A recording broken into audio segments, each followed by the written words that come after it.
This episode of the Y-Files is brought to you by War Thunder. Hey, thanks for clicking. Today we're doing a hole compilation. Someone mentioned it on the live stream a couple of weeks ago that we've done so many stories about holes, we should do a compilation of them. And I was like, we have? And then I went back and looked at the catalog, and we've got something like 10 or 11 stories about holes and underground mysteries and all that stuff.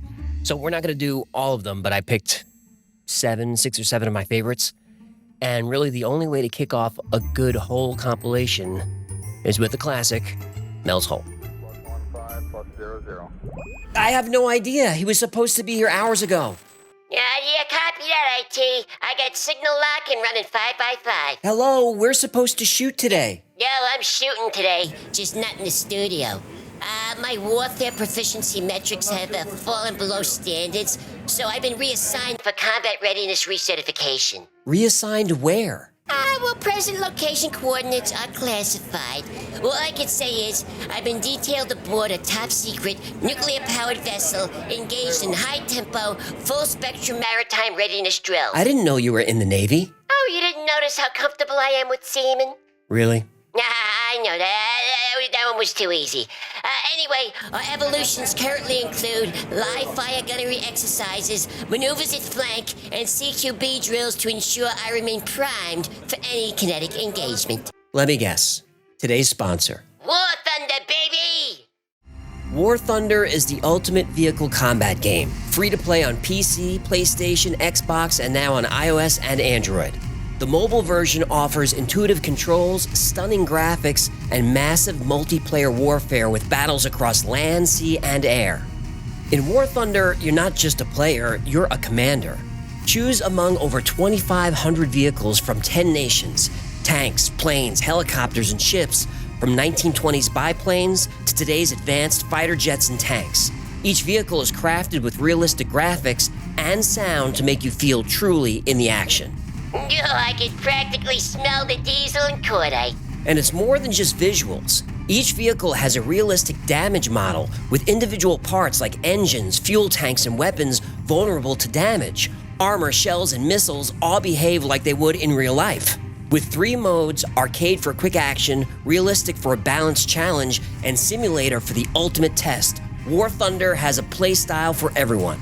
I only play in simulator mode. High stakes, high skill. Just how I like it. And if customization is your thing, War Thunder has endless options with camouflages, historical markings, and community-created decorations to make every vehicle unique. With over 70 million players, War Thunder offers top-tier gameplay and rich historical detail, perfect for military history fans, and it runs smoothly on lower-end devices, no expensive hardware needed. And for a limited time, new and returning PC and console players who haven't played in 6 months can claim a bonus pack, multiple premium vehicles, 100,000 Silver Lions, 7 days of premium account, and the exclusive Eagle of Valor decorator. Oh, if you're wearing that eagle, it shows you mean business. It's only available for a limited time, so click the link to claim your bonus today. Are you ready to join Hecklefish and millions of players? Download War Thunder for free on PC, PlayStation, Xbox, or mobile using the links in the pinned comment or video description. I've got inbound contact. General quarters. All hands to battle stations. Multiple hostiles inbound on Vector 270. Route of travel up and forward starboard side, down and aft port side. Are you going to be okay? Yeah, you kidding? I eat bogies for breakfast. Hang on. It's time to deliver some high-velocity democracy. We are weapons-free. So are you Look, I gotta go. I'm danger close, and OPSEC protocols require immediate shift to secure comms. Fairlord actual to battle group. All units switch to encrypted channel Tango, Whiskey, Foxtrot. Stand by for secure handshake. Yeah, but... Sorry, human. They don't call us sea boys. They call us... Yeah, we got it. Fair winds and following seas. Fairlord out. On Melwater's property in the Monastash Ridge west of Ellensburg, Washington, there's a hole in the ground that looks like a well. But it's not a well. Like the owners of the property before him, Mel used the hole as a trash dump. His neighbors used it too. Garbage, broken appliances, old tires, everything went into the hole. After a while, Mel started to wonder, why doesn't it fill up?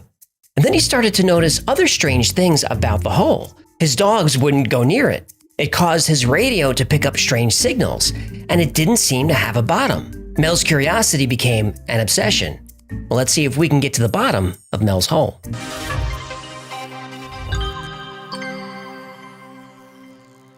Mels Hole is a round pit 9 feet 9 inches in diameter. There's a stone retaining wall built around it that goes down about 15 feet. After that, the hole extends down into darkness. Well, not only did Mel Waters and his wife dump everything in the hole, but so did his neighbors. And this has been going on for a long time, for years before Mel even moved in. Mel's neighbors said they couldn't remember a time when the hole wasn't there. So why can't you hear objects hitting the bottom? Why can't you hear your own echo? Mel set out to determine exactly how far down this hole goes. An avid fisherman, Mel had spools of fishing line on hand. So he attached a 1-pound weight to the line and sent it down the hole. It went 4,500 feet, the full length of the reel, and didn't hit bottom. He reeled the line up, attached a roll of lifesavers, and sent it all the way down again. Mel wanted to see if there was water at the bottom, and if there was, the lifesavers would come up dissolved, but they came up dry. And Mel had more spools of fishing line, each one 5,000 feet. He attached another spool, now down almost 10,000 feet, and still no bottom. Spool after spool of fishing line went down the hole. He could not reach the bottom. By the time Mel ran out of line, he was 80,000 feet down, over 15 miles, and still no bottom. While experimenting, Mel noticed that his dogs wouldn't come anywhere near the hole. Even when forced, the dogs would dig their feet in. There were no animals of any kind near the hole. No wildlife, no insects. Birds even flew around it. And since the hole was known to his neighbors, Mel asked around if anyone noticed their dogs feeling uneasy by the hole, and they all said yes. Then one of his neighbors said, "Speaking of dogs, not too long ago his dog died, so he threw its body into the hole." A few days later, that dog came back.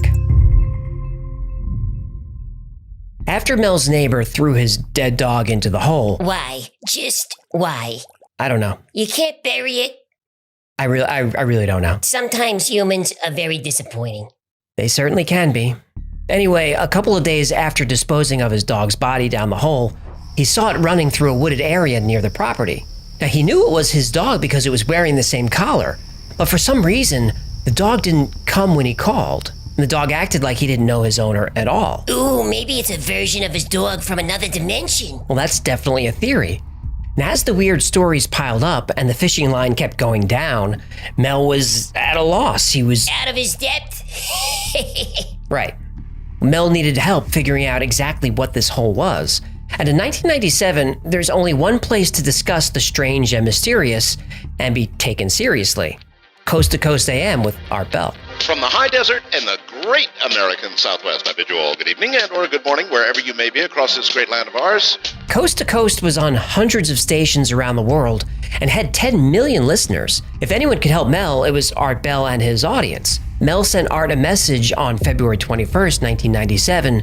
Art called him, and Mel's Hole became known to the world. Over the course of several shows, Mel Waters would reveal more and more details about the mysterious hole. The good news is Mel was getting really good advice from people all around the world, like use a laser to measure or use radar to check the distance. The bad news is now millions of people knew about this hole, and from clues given by Mel on the radio, you can get a pretty good idea of where it was. The day after the first broadcast, Mel was returning to his property, but the entrance was blocked. The government. Yep. The US military was now aware of the hole, and they wanted it, all to themselves.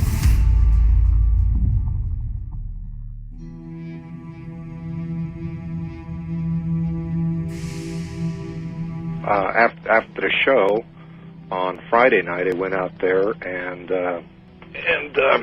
noticed there was some helicopter activity around the property. There was further helicopter activity the next day. And so I figured that clearly somebody out there listens to your program. Oh, yes. Mel said that the hole could affect things in the environment around it. Animals avoided it, but plants seemed to grow extremely well. Radios acted weird. If Mel brought a radio near the hole, the signal would get very staticky and then start picking up broadcasts from somewhere else. One day his radio started picking up what he describes as old-time music. So he goes to change the channel and tunes into a baseball game. Point behind the St. Louis first baseman. Went on second, 2 outs. This is fine until he learns the game was played in 1967, 30 years ago. Art's first call with Mel goes on for about an hour and then they wrap up. Mel was staying in Ellensburg for a couple of days and had made the call from there. When Mel Waters returned from town, the access road to his property was blocked by armed military personnel, and there was evidence that heavy machinery had been brought in. Mel was told there was a plane crash on the property, but there was no report of a crash, no fire, no smoke. Still, Mel was told he couldn't access the property until the crash was completely investigated. When Mel asked to speak to the person in charge, a man in civilian clothes told him that the land was not necessarily his anymore, and it would be very easy to find a drug lab on the property if he didn't leave. Mel threatened to go to the press. The man in charge, Man in Black. the man in black, told him, go ahead and talk. Nobody would believe it. But Art Bell and his audience would believe it. And a few days later, Art called Mel for an update. Mel said that a neighbor saw a dark beam coming out of the hole and up through the clouds, darker than anything he'd ever seen. Now, Mel admitted he didn't see this himself, but Art Bell and several callers said that this part of Washington has a lot of UFO sightings, disappearances, and other paranormal activity. Callers had their own theories. Maybe the hole was sitting on a ley line and there was a portal to another dimension, or it was a portal through time, and that's why everything thrown into it disappeared. Maybe somewhere in an alternate reality, there's a big pile of garbage, old appliances, and dead animals just piling up. Who knows? One caller thought this could be a tunnel to the hollow earth. Ooh, like a subway for lizard people. Something like that. There were a lot of theories.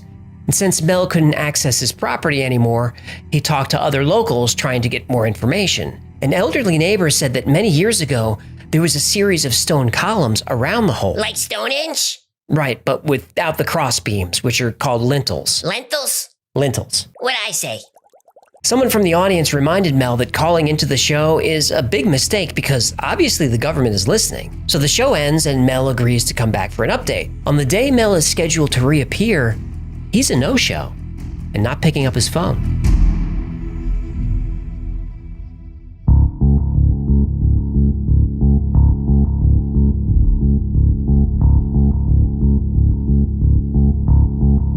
Maybe my audience is not aware, but a television crew went up to Ellensburg after we did the last program and researched this. And I'll be doggone, they didn't find the hole, but they did find near the area where you were talking about a lot of military boot prints and all kinds of information that would indicate the military, in fact, had been there or was there. Oh, they would have probably seen a lot of yellow gear tread marks in the ground. Yep. It would be 3 years before Mel resurfaces. He said he was offered $3 million a year to lease his property to somebody. But the deal was sign a non-disclosure agreement, leave the country immediately, and never come back. So Mel takes the deal, and he lives in Australia for 2 years. But he's missing his family and decides to come back to the States for a visit. Not smart. It wasn't. Mel was warned not to do this, but he does it anyway. And during this time, he gets in touch with Art Bell and agrees to come on the radio, but he never shows up. Mel said on the day he was supposed to come on, he was on a bus to visit his nephew. And on the bus, there was some kind of altercation and the police were called. All the passengers are questioned and put on a different bus. Then Mel blacks out.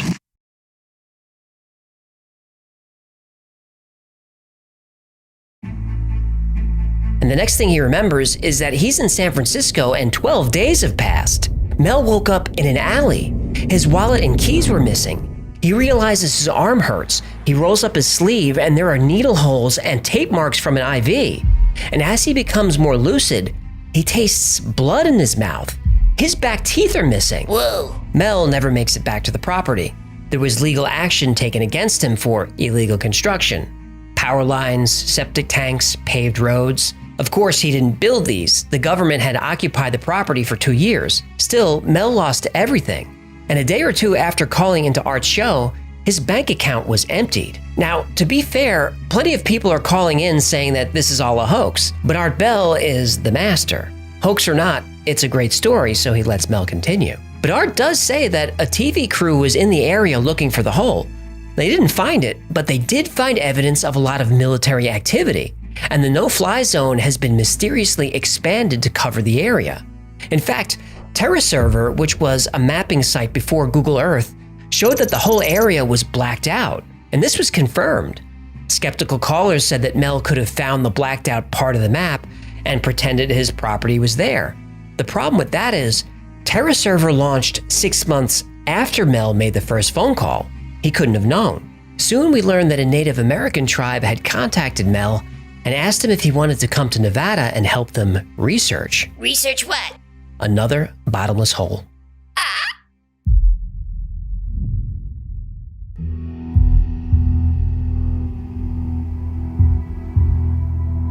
They took you to it. They took me there. I did not go all the way up to the hole, but there was conversations between the Native Americans and the Basque and blah blah blah, and they basically agreed that everything was as it should be. That I wasn't from CNN or the FBI or the CIA or whatever. Right. And so I went there and I got to see the hole. Now, all right, what's there? The second hole wasn't located on the Indian reservation where they lived. It was actually on public land that was used by Basques. The Basques are an ethnic group that comes from a small region between France and Spain. The Basques settled a couple of areas in the United States, including Nevada, in the mid-1800s, and they were using this land to herd sheep. They told Mel that the hole was there for as long as their people were, so at least 200 years, and they consider the hole and the land around it sacred. This hole was just over 9 feet wide, just like Mel's. But where Mels Hole had a stone retaining wall of a few feet, this second hole had a metal collar and metal lining down as far as the eye can see. And this hole was warm to the touch. You could feel heat all around it. And the metal wouldn't make any sound or vibrate at all. Mel accidentally dropped a tool on the metal collar, and the impact was completely silent. So Mel and the Basque begin their experiments. The first test was they lowered a bucket of ice down into the hole about 1,000 feet, and they kept some ice at the surface as a control. When the surface ice was melted, they brought the bucket back up. That ice didn't melt at all. And even stranger, the ice was no longer cold to the touch, and it wasn't wet. The ice felt like large pieces of salt. So they tried to melt the ice over an open flame. It didn't melt, did it? Nope, it caught fire. Not only that, it continued to burn for months, so they continued sending different amounts of ice down the hole. About 2/3 of the time it melted normally, but 1/3 of the time it was transformed. Now at this point, one of the braver Basque volunteered to go down the hole himself. What? Is he nuts? Yeah, everyone agrees that that's not a good idea. So they decided to send down a sheep. A sheep? Oh, what happened to the sheep? Oh no!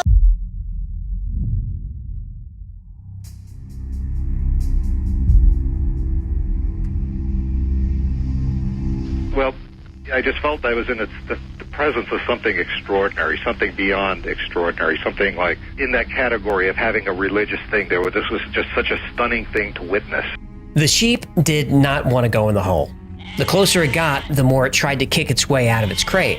They lowered the crate down the hole to 1,000 feet. At that point, it stopped moving, and they felt a humming sensation. They left the sheep down there for 30 minutes and then brought it back up. There was no movement. The crate was unchanged and the sheep looked fine, but it was dead. The Basque, being shepherds, knew how to butcher a sheep, so they brought it to a table for a quick autopsy. Oh, for crying out loud, what are they doing? The first thing that they noticed is that the sheep looked like it was cooked from the inside, and taking up almost the entire cavity of the sheep's body was what Mel described as a giant tumor. Ugh.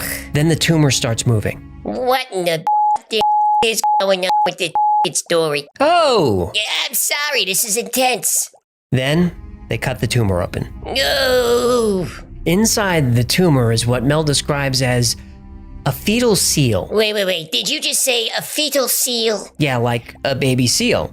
It was attached to the tumor by an umbilical cord, but this seal-like creature had the eyes of a human. They watched the creature for a while as it crawled to the end of the table, and Mel felt like it wanted to get back to the hole, so he picked it up and set it near the edge. Of course, the creature was slimy, and Mel said that the fluid had the smell of ozone. So the men studied the creature, and it seemed to study the men for about 2 hours. Then the seal creature gave them a final look and jumped in the hole. Now, before Mel went to Nevada, he was diagnosed with advanced esophageal cancer. He had only 6 months to live. But after this experience, Mel was cancer-free. He thinks he was cured by the magic seal. Yep. Mel felt like he had a transcendent experience. He was completely changed after this. And just then, the radio show runs out of time. No!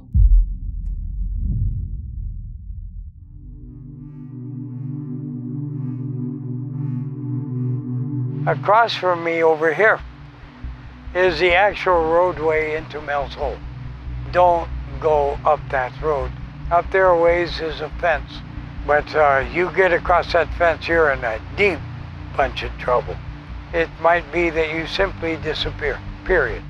A few months later, Mel returned to Coast. Something crazy happened with that bucket of ice. Remember one of the Basque took the burning ice to his cabin to keep warm? He had it in a stove. It burned for months, and it was pulling all the moisture out of the air. The air in the cabin was always dry. The owner's skin was always dry. He was constantly thirsty. When boiling water, the steam would be pulled into the stove. One day, the stove crashed through the floor and into the ground under the cabin. But it was still warm, so he patched up the floor and used the hole for warmth. A couple of weeks later, he's returning home and his entire cabin has collapsed and turned to dust. He moves in with his brother for a while. A month later, he comes back to the cabin and sees that the stove is now 5 feet underground, and the hole made by the stove was perfectly smooth. It was making a new baby bottomless hole. It was, and they couldn't get the stove back up. It took a giant crane to finally get the stove out of the hole. And at this point, the Basque said they were sometimes visited by the entity that they discovered in the hole. The magic seal? Yes, the magic seal. They felt it was a benevolent presence and considered the whole experience to be very spiritual. There are now brightly colored birds circling the hole, birds that seem to be immune to bullets. That's how they respond to a spiritual experience? Shoot the birds? I guess. Freaking Basque.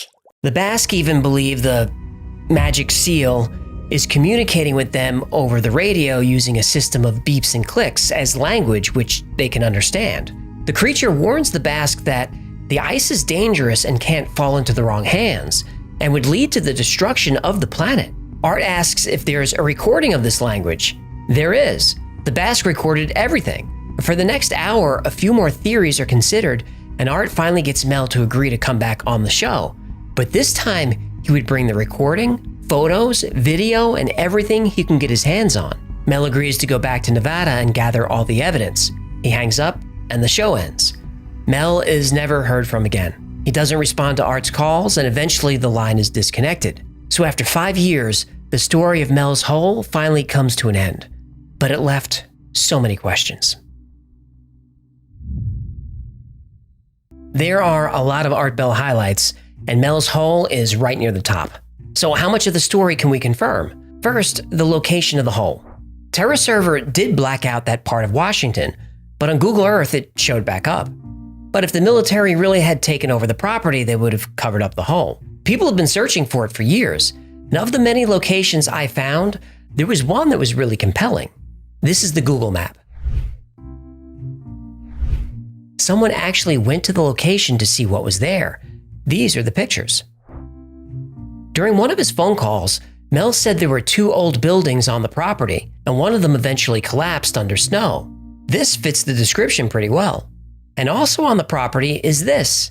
Yep, a hole about 9 feet wide with a stone retaining wall, exactly how Mel described. Now this caused quite a stir online, but the hole turned out to be an old well and definitely had a bottom. If you search the internet, you'll find a lot of people claiming they found Mels Hole. They haven't. It's never been found. At least, not yet. As for Mel, he's a complicated character. There's no record of a Mel or Melvin Waters living in the area, but some have claimed he was using a pseudonym to protect his identity. That makes sense. Now, something that really hurts the credibility of the story is the lack of pictures. In every call, Art asks for photographs, but sometimes Mel just doesn't think to take a picture. He forgets, which is ridiculous.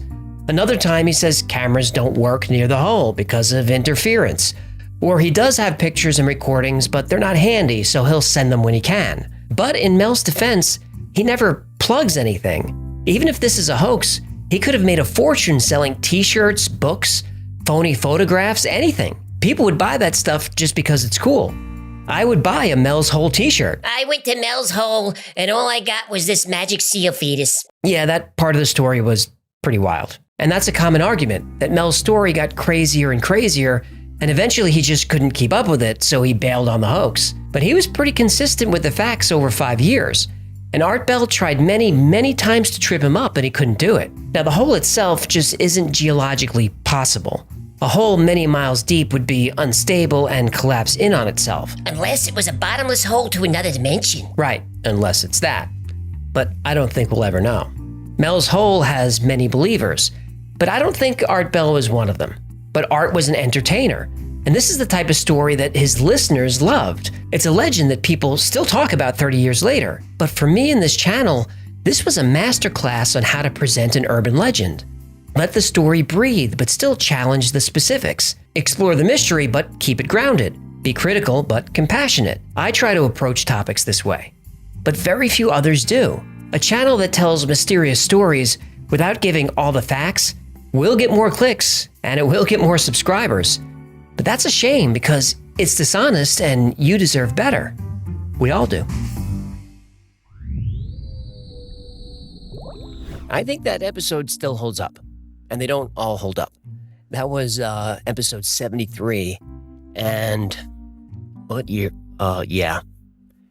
That was a time where in this history of the channel, I think that episode still holds up, and they don't all hold up. That was number 73. That was a point in the channel where I was really frustrated. I was 2 years into this, 73 episodes, and nobody was watching. It was like 2,500 people, subscribers, and they weren't watching. It would get like 500 views. And so I still get annoyed when I see comments online about how the Y-Files just turned on a channel and just exploded out of nowhere. That's not what happened. But I made videos for 2 years that nobody watched, unless you're one of those 50 people, and I appreciate it. 2022, that was when Mels Hole came out, and that was like our breakout year.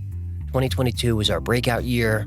23 was a growth year, and 2024 was a lessons learned year. Like I called it a setback year, and Jen didn't like that. She said, "Oh, we learned some lessons." Maybe I'll do a backstage about that when we get into the next year.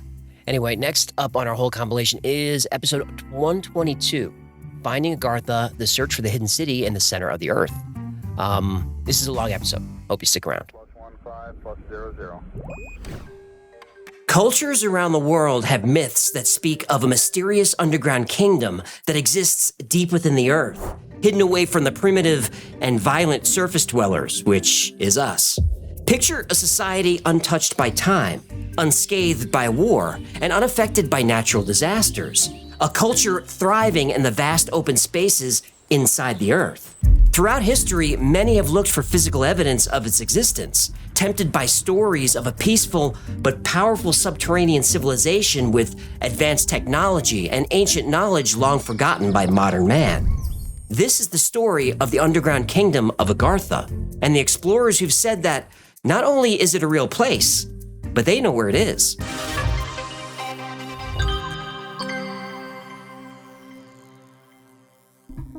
Stories of a hollow earth have existed in cultures for thousands of years. Nearly every ancient society has stories about an underground realm, often inhabited by superior beings. Buddhists firmly believe in the subterranean kingdom of Agartha, ruled by the mysterious King of the World. Ooh, Leonardo DiCaprio? No. Agartha is said to be home to millions and connected to the surface by a vast tunnel network within the planet's crust. Indian religions speak of a place called Patala, which translates to that which is below the feet. Patala is described as a beautiful land full of rolling green hills and crystal clear lakes. Agartha is described the same way. Some believe this is the real Garden of Eden, that when God cast Adam and Eve out of the garden, he actually sent them to the surface. In an ancient Mayan text called the Popol Vuh, there is the story of Xibalba, an underworld civilization. And from Xibalba, twin brothers emerge, and like Adam and Eve, they became the first people above ground. Chico-Mazatec is the place where the Aztecs emerged to live on the surface of the earth. It translates to 7 caves, and researchers are actually looking for it, and some think they found it. African and other Native American legends also mention subterranean realms and cavern spirits. The most consistent story is that of an advanced inner-earth civilization isolated from surface humanity. The Sumerians knew it as Kur, a void space or home of the dead. The Babylonians called it Urkala, another world ruled by gods. The Chinese call this underworld Diyu, and the Japanese call it Yomi. Ancient Egypt, Islam, Greek, Rome, even Celtic Irish, they all have myths of an underground world. More modern myths may call this place hell, but it could be argued that hell is a relatively new concept, that it's a construct designed to create fear and inspire good behavior. But before the concept of hell, the underworld was inhabited by advanced, godlike people who came to the surface of the earth. Once on the surface, they either created humanity or taught civilization to primitive humans. It's easy enough to interpret those as the same thing. And like the flood myth, which is present in every ancient culture, the inner earth story also appears over and over again.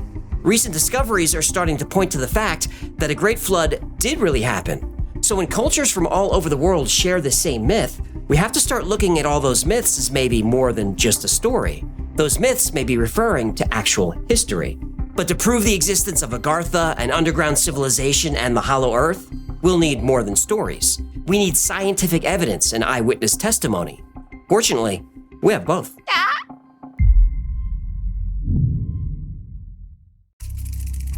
The Hollow Earth theory proposes that our planet is not a solid sphere, but a hollow one, with vast unexplored spaces within. In 1692, astronomer Edmund Halley proposed a hollow Earth consisting of a shell about 500 miles thick. Within that shell are 2 concentric spheres and a central core about the diameter of Venus. Halley said the spaces in between the shells could support life, with light provided by a luminous atmosphere. In the late 18th century, mathematician Leonard Euler used physics calculations to hypothesize a hollow Earth with a central sun. Euler's calculations suggested that gravity would propel matter equally in all directions, forming spheres with hollow interiors. Wait. How can the Earth be hollow and flat at the same time? Well, the Earth isn't flat. Planes always fly in a straight line. If the Earth was round, they would have to adjust for that. Yeah, that's not how that works. Yeah, speaking of planes, if the Earth was a spinning ball, you'd be able to fly a helicopter straight up in the air, wait for the ball to spin, and then land on the other side of the planet. Yeah, the atmosphere spins too. The air. Yeah. Right. How fast does the Earth spin? Well, that depends on the latitude. How fast? Between 300 and 1,000 miles an hour. Okay, so empty air sticks to the ground, moving at 1,000 miles an hour. Yep. In perfect sync, everywhere on a big round ball. Yes. Agree to disagree. But what does modern science have to say about the hollow Earth? On the surface, the hollow Earth theory seems to defy basic geological understanding. Seismic data and the study of Earth's gravitational field suggest that our planet is composed of several layers: the crust, the mantle, and the core. However, proponents of the hollow Earth theory argue that the data are open to interpretation. They point to anomalies in seismic readings, which they claim could be indicative of large empty spaces within the Earth. They also cite the existence of vast underground caves as evidence of the Earth's hollowness. And if the Earth is hollow, it could support the large population of Agartha. Even if the Earth isn't completely hollow, if there are vast hollow areas within the Earth, why couldn't they house a hidden civilization? Some trace the story of Agartha back to ancient Buddhist texts, where it's described as a paradise, a place of pure harmony and advanced knowledge. In the Western world, what we know about Agartha mostly comes from Alexandre Saintive Delvedre. He was a French intellectual and occultist. He spoke of Agartha as a secret civilization, its people possessing wisdom and technology far beyond our understanding. Saintive learned of Agartha through his Sanskrit teacher, who insisted it was a real geographic place. Saintive's descriptions of Agartha were vivid and detailed. He spoke of grand palaces illuminated by magical light and of advanced technologies that harnessed the Earth's magnetic field. In the 19th century, Agarthans already had citywide lighting, railways, and even air travel. Saintives believed that the Agarthans were the guardians of sacred knowledge, a knowledge that can bring about a golden age of peace and enlightenment on the surface world. Others would continue the search for Agartha, Occultist Elena Blavatsky searched for evidence of a hollow Earth and the secret tunnels that Agarthans used to travel all over the planet. But as far as we know, Santiv and Madame Blavatsky didn't find Agartha. But not because it doesn't exist, because they didn't know where to look. But we do.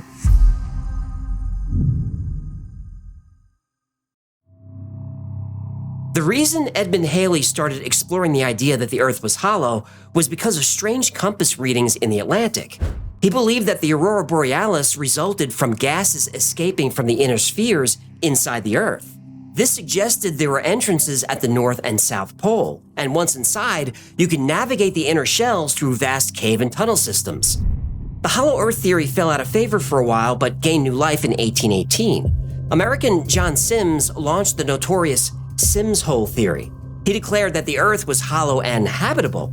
He said the inner Earth is comprised of 4 nested shells with openings at the poles.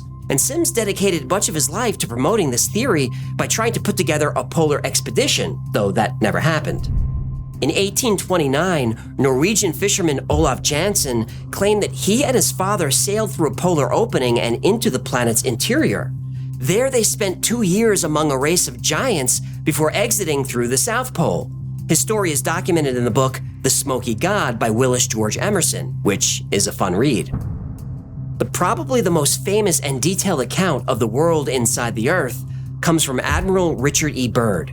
Admiral Byrd was an aviation pioneer, polar explorer, and one of the most decorated and celebrated officers in the history of the American military, so a serious guy. Byrd took his plane out on a quick survey mission of the North Pole.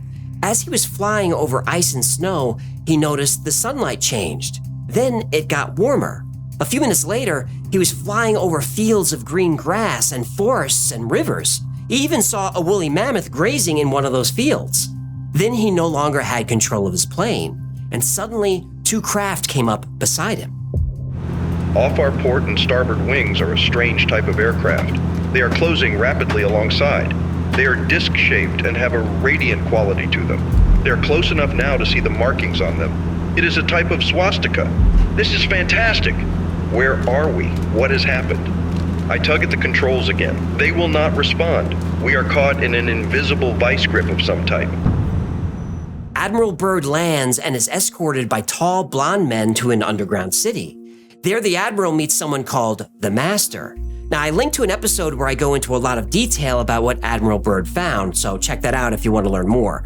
I'll try not to spoil too much here. So Admiral Byrd found a way to the hollow Earth in the North Pole. Others have found their way in through the South Pole. The South Pole is often connected to Nazi Germany. Hitler was an occultist and was famously fascinated by the possibility that the hollow Earth could be accessed through Antarctica. Germany did make an expedition to Antarctica in 1938. I theorized in the Operation Highjump episode that this was the reason the United States sent such a large, well-armed task force down there in 1946. The Germans had maps of the area, including a cave system underneath the surface. They even had step-by-step directions on how to get into the hollow Earth. The directions are very specific. Distances right down to the meter. After you follow the first 8 steps, the 9th step is interesting. Proceed to Agartha, full speed. Process straight ahead until the new light can be seen. Change of magnetic poles, the changes of the compass needle and instruments are to be disregarded. German U-boat 209, commanded by Heinrich Broda, said he reached the interior of the Earth and found a vast network of tunnels. There are rumors that, after Germany surrendered, some Nazis fled to Antarctica and hid in these tunnels. And other rumors say they're still there. But the poles aren't the only way to get into the cave system that leads to Agartha. There are entrances all over the world, and chances are, there's one near you.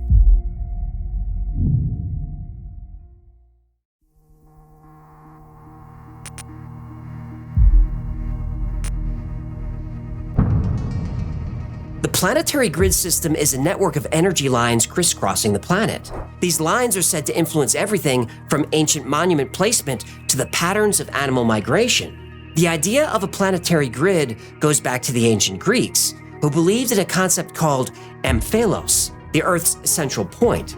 And you can see this concept expressed in places like the Oracle at Delphi, said to be the center of the ancient world. A few centuries later, in the 1920s, Alfred Watkins noticed that ancient sites seemed to line up along straight paths. He termed these ley lines, and while some considered his theory a coincidence, others saw a pattern connected to the Earth's geography.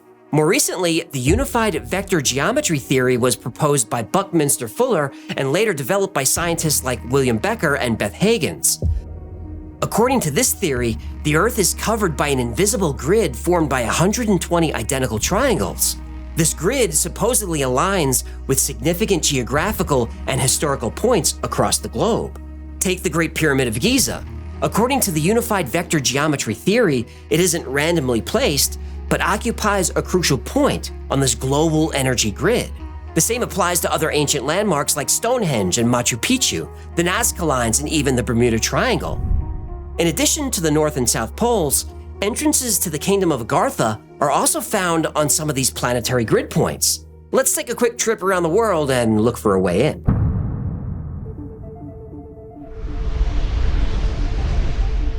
The first way into the Hollow Earth is in the caves of Diros in Greece. This entrance is closely connected to Plato and the story of Atlantis. From Greece across the Mediterranean to Mount Epimeo in Italy.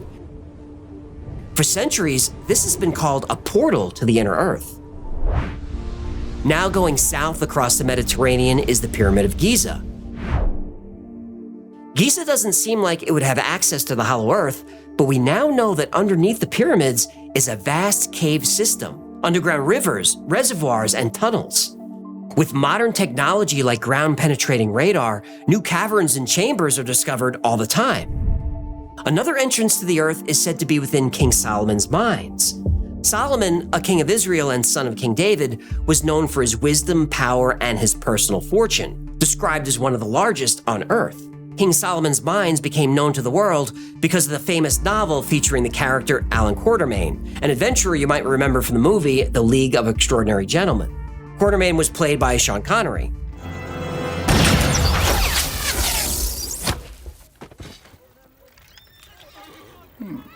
Underrated movie. Yeah, I think so too. Wealth is usually associated with gold, but King Solomon's wealth is thought to have come from the mining of copper. And these mines would have been operating around the 13th century BC.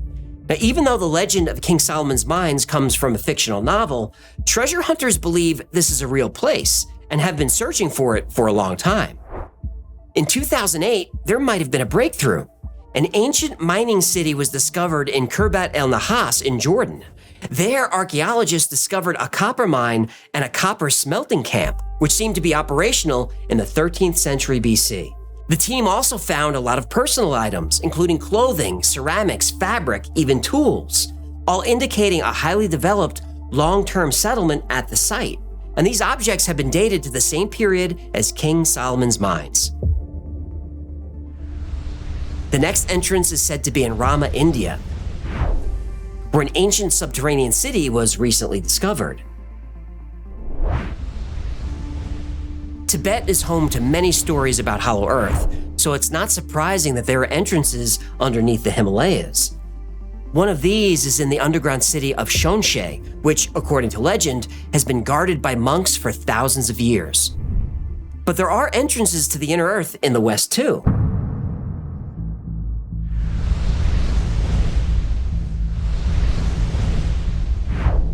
Iguazu in Argentina allegedly has an entrance hidden somewhere underneath the famous waterfalls.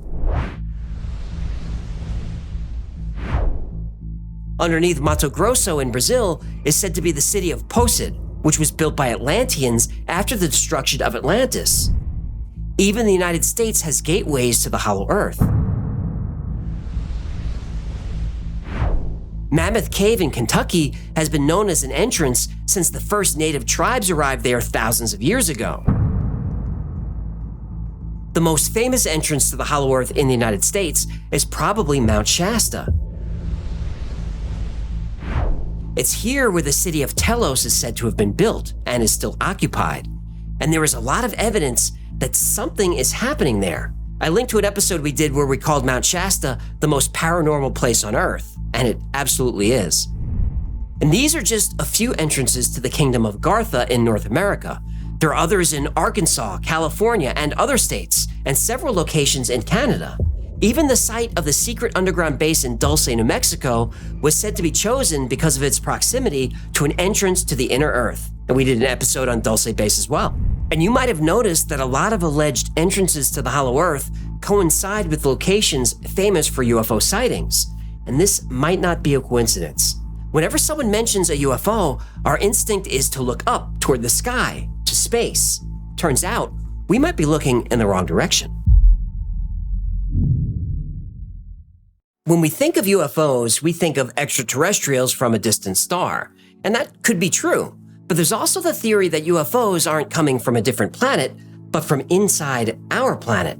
Scientifically speaking, it makes more sense that there's a race of humanoid beings living within the Earth, as opposed to a race of humanoid beings who have somehow figured out how to cross the vast distances of space. And isn't it strange that the aliens we talk about are all humanoid?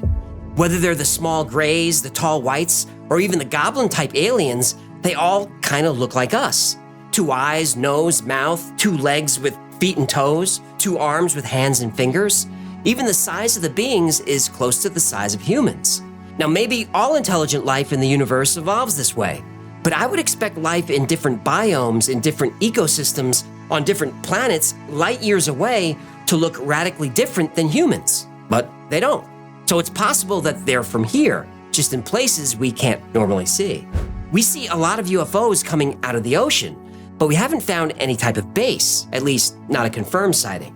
So what if the base is inside the hollow Earth, under the ocean? I can think of no better hiding place. Far side of the moon. Yeah, that would be a good hiding place. And there are crazy things happening on the far side of the moon, and an episode on that is coming up. There have been many UFO sightings around Mount Shasta where the object flies into the mountain and then disappears. Now, assuming the witnesses are telling the truth, and I believe they are, the objects are going somewhere. In the Arctic near the North Pole, the earliest reported UFO sightings go back to the year 1850. Captain DeHaven and his medical officer saw what they thought was a balloon, but then a second object appeared, and suddenly both objects vanished. Around midnight on January 22nd, 1952, a strange object was tracked on radar at a military outpost in northern Alaska. It was moving at 1,500 miles per hour, which no aircraft on Earth could do. 3 jets were sent to investigate, and as the jets approached, the radar blip slowed down and just hovered. A few seconds later, it streaked out of sight, heading to the North Pole, moving even faster than before. On October 5th, 1960, the Ballistic Missile Early Warning Station at Thule, Greenland, thought World War III had started. Radar was tracking multiple objects moving at speeds too fast to be anything except a Soviet missile attack. Within minutes, US bases in England and Canada were mobilized, and NORAD and the Strategic Air Command were alerted. A few minutes later, the radar signals changed course and disappeared somewhere near the North Pole. The military has been dealing with Arctic UFOs since 1945. The first UFO in Alaska emerged from the sea in March of that year. 14 crew members on an Army transport ship witnessed the object. It approached the ship, circled it, and then flew away. And there were many more sightings in the Arctic during this time. Inuits in the Arctic regions have encountered UFOs in the past and included them in their myths. Once, a man from the Buckland River tribe discovered what appeared to be a UFO landing site. 2 strips of land approximately 2 feet wide had been burned all the way down to the ground. On Sledge Island, Inuits have a legend of a massive ball of fire resembling the moon that descended from the sky. Shortly after the object was spotted, a creature described as a human skeleton appeared in the village. According to the legend, this visitor was not friendly and killed most of the people it encountered. These are just a small fraction of the stories about UFOs and visitors coming from the ocean, from the poles, or the middle of the Earth. So we've covered the eyewitness accounts. The next piece of the Hollow Earth puzzle is scientific evidence. We have that too.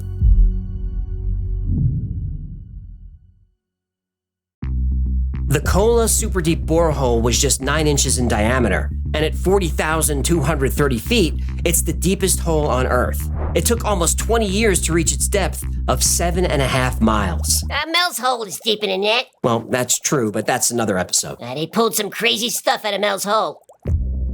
Kola Super Deep was abandoned in 1992 when the drillers encountered higher than expected temperatures, Over 350 degrees Fahrenheit, the drill just couldn't handle the heat. 7.5 miles is a deep hole, but it's 4,000 miles to the Earth's core, so the Kola Superdeep is nothing. And since grade school, we've been taught that the Earth is made up of the crust, the mantle, and the core. And the core is 2 layers. The outer core is almost 1,400 miles thick and mostly made of liquid iron and nickel. The inner core is a solid sphere with a radius of about 750 miles. And the inner core is thought to be comprised mostly of iron and some nickel. But if we've only dug 7.5 miles down, how do we know for sure what's down there? Well, we don't. But by using different methods, scientists can take a guess. The primary way we've learned about the Earth's core is through the study of seismic waves. These are waves of energy that travel through the Earth's layers. They move at different speeds depending on the density and the composition of the layer they're passing through. Further evidence comes from the Earth's magnetic field, which is best explained by a dynamo effect. This is the spinning motion of the liquid iron and nickel which generates the field. But something strange happened at the beginning of this year. The Earth's inner core stopped spinning. Now, it's believed that the core started spinning again, but in a different direction. And nobody really knows what caused this. We can only guess. A few months later, it was determined that the Earth has an inner core of solid iron about 400 miles wide. So new discoveries are always being made, and everything we know about the inner Earth is just educated guesses. Why couldn't the Earth be hollow, or at least have enormous hollowed-out spaces that could support life? Now, skeptics have argued that you can't have life inside the Earth. The main reason, there's no water. Well, when the Kola Superdeep borehole was being drilled, fossilized plankton were found miles below the surface. Still, those are fossils, maybe millions of years old. What about now? Well, in 2014, scientists discovered water hundreds of miles below the Earth's surface. Not just a little water. They found so much water, you can fill all the Earth's oceans with it. 3 times. Whoa.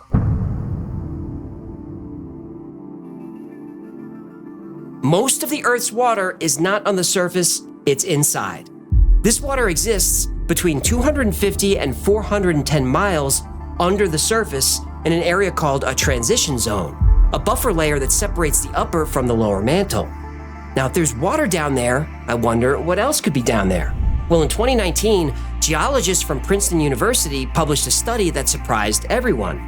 They used supercomputers to analyze seismic data from some of the largest earthquakes ever recorded, including the 8.2 magnitude quake that hit Bolivia in 1994. Earthquakes that big reverberate through the entire planet. We may not feel them, but seismographs can detect them.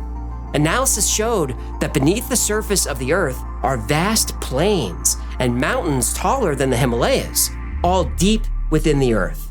How deep? 410 miles, the same depth as where the water is found, the transition zone. So what about the entrances at the poles? Well, pictures are hard to find, and they're allegedly all altered by NASA, which we know they do. But there are a few photos and videos out there of the poles that show something strange. These photos were taken by the SS-7 satellite in 1968. In one photograph, the North Pole was covered by clouds. In another photograph, the same area had no clouds, revealing a massive hole where the pole would be. This was taken from the ISS in March of 2015. NASA says that's a typhoon. Fair enough. But in 1987, the Russian space station Mir recorded something at the North Pole that is definitely not a typhoon. What is this?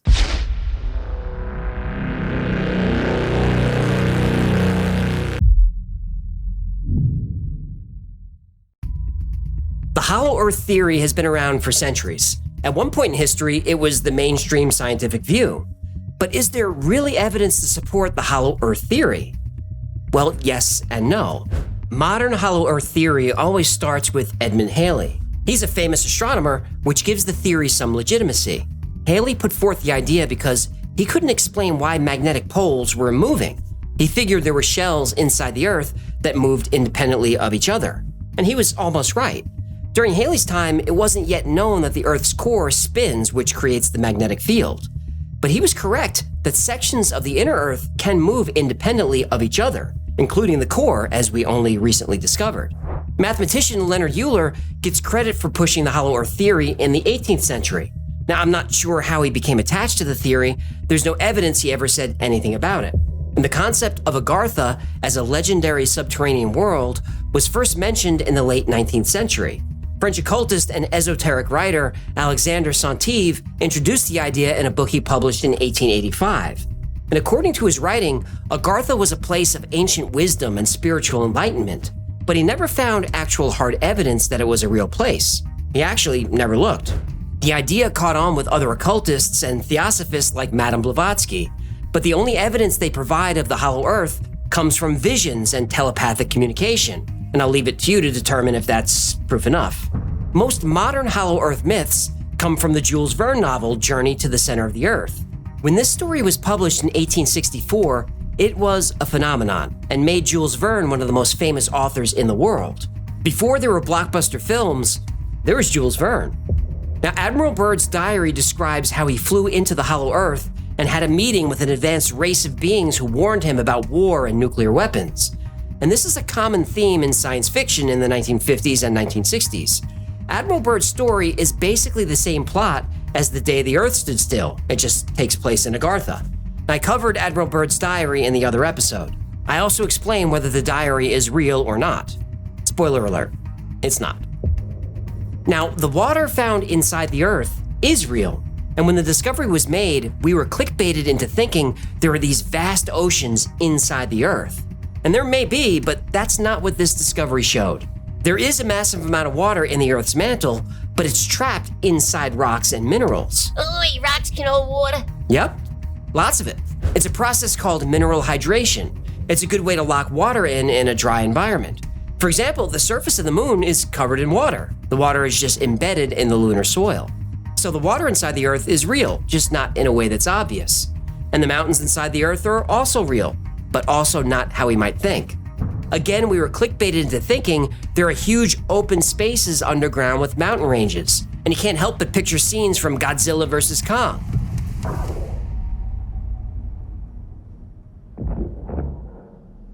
But that's not what they found.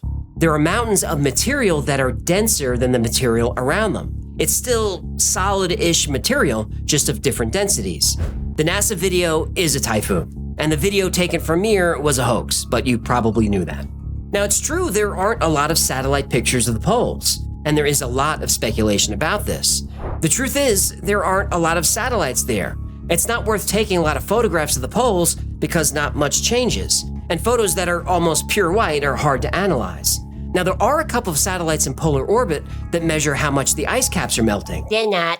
Well, a few years ago, you can maybe make that argument, but NASA reports that Antarctica is losing around 150 billion tons of ice per year. Yeah, but when does NASA ever tell the truth, huh? Now, that's a fair point.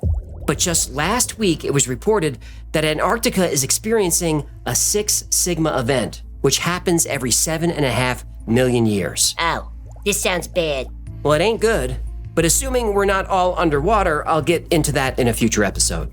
As for things I can explain, there are witness reports of UFOs flying into Mount Shasta. No video that I can find, but multiple witnesses have seen this, and I think they're probably telling the truth. UFOs are coming out of the ocean. We've all seen video of that. And if the aliens landed tomorrow and held a press conference where they said we're not from another planet, but we're from inside this planet, well, that would make sense to me. Scientifically speaking, that's more plausible than creating wormholes and bending space-time to travel through space.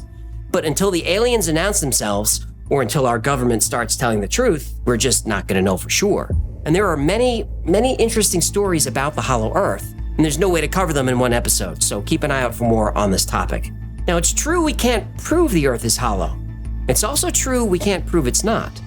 If you follow this channel, you know I try to find as much truth in these mysteries as I can. But the real truth is, some mysteries just can't be solved. And those are my favorite.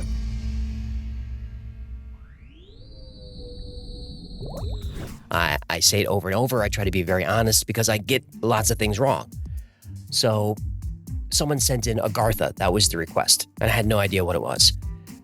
But this was a week where I didn't have any topics and it was getting kind of down to the wire. And when that happens, I just go back to the tips line and I just look through, like, what do we have that could possibly work? And I came across Agartha. I'm like, what is this? And it's like, okay, it's a hollow earth. That could be fun. And then I start researching it, and it's super fun. You could tell in the episode that I'm really excited about it. And that's gold. When I go into a topic and I have no idea what it is, and then I start researching, I'm like, this is perfect. So that's what happened with Agartha. That was a lot of fun. Next up is 62, episode 62, the borehole drilling project that went very wrong. I should go and update some of these titles. A little clickbaity. All right, so before you say it, I am aware that I have put on weight in this video. Okay, that is my COVID weight. And I don't know, it's hard to watch my big round face, but I'm aware of it, and I fixed it. So go easy on me in the comments. But if you can get past the fat guy, it's another Art Bell story. At least that's where I learned about it. It was someone had discovered like the deepest hole in the world, and they put a microphone down there, and they heard the sounds of hell. It's only 11 minutes, and I'll see you after this. When the drill reached 14.4 kilometers, it had broken through solid rock and into a large cavern that wasn't supposed to be there. From the surface, scientists could hear something coming from the hole. They lowered down an instrument array, including a microphone. There was air in the cavern, 9 miles beneath the surface, but it was mostly toxic gas, and the air temperature was over 1,000 degrees. None of this made sense. They turned on the microphone. What they heard caused most of the crew to quit on the spot. For the few that remained, it only got worse. They called it the well to hell.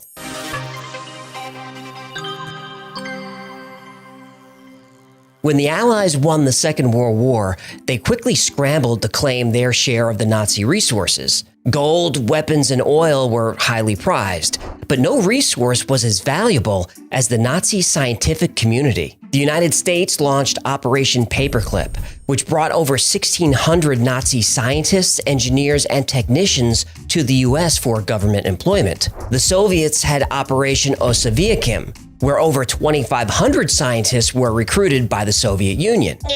Recruited?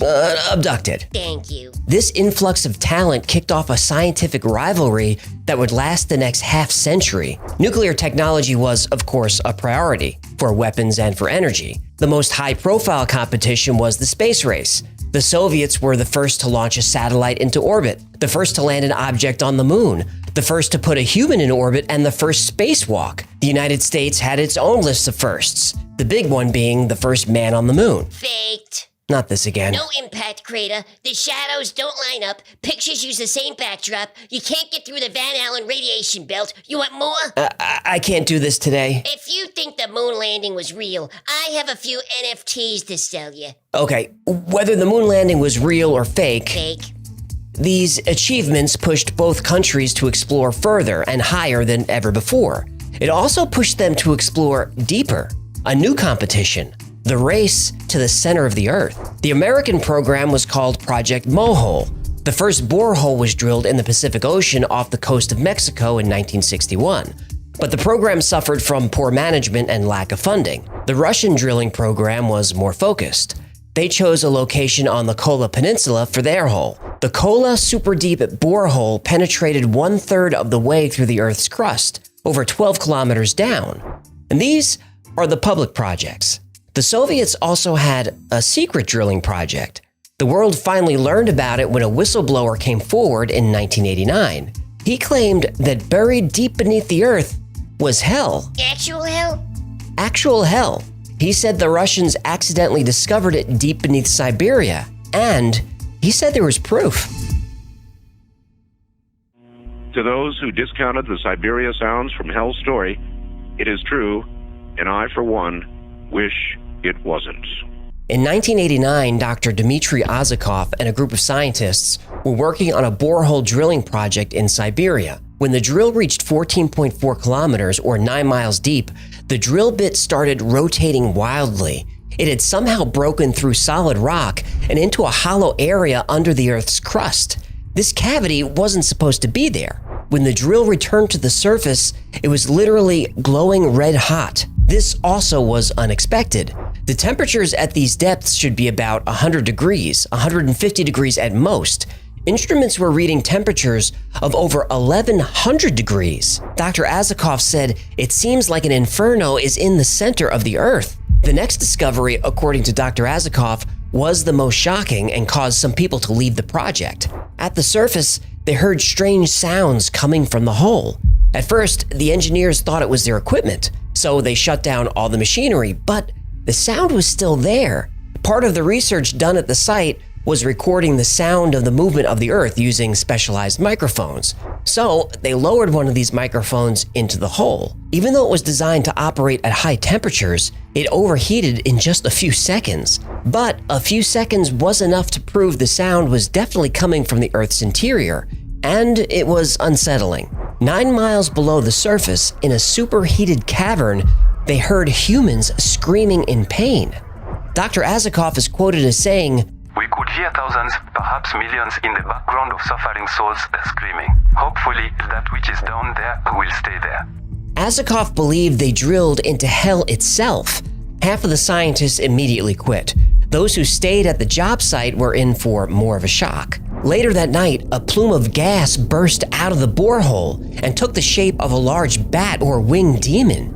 And in the gas, 3 words were written: "I have conquered." The whole job site erupted into pandemonium. Then the medical staff received a call from someone, we really don't know who. KGB. Probably. The medics were told to give everyone a type of sedative which would erase their short-term memories. The Soviets used drugs like this for victims in shock. This account comes from one of those medics who blew the whistle on the operation. Hey, Yeah? look, I don't want to spoil the mood or nothing. This is a good story. Thanks. Some history, some science, demons, even men in black erasing memories. It has it all. I feel a butt coming. But is there any proof of any of this? Well, what kind of proof would make you happy? A picture of the demon would be nice. We don't have that. Oh, well, any chance, and I know I'm asking a lot of you, any chance someone recorded all those screaming souls? Yep. A 17-second recording has been found. Whoa, okay, on with the show. And I'm not going to read the full article about the 9 Mile Hole. I'm not going to do it.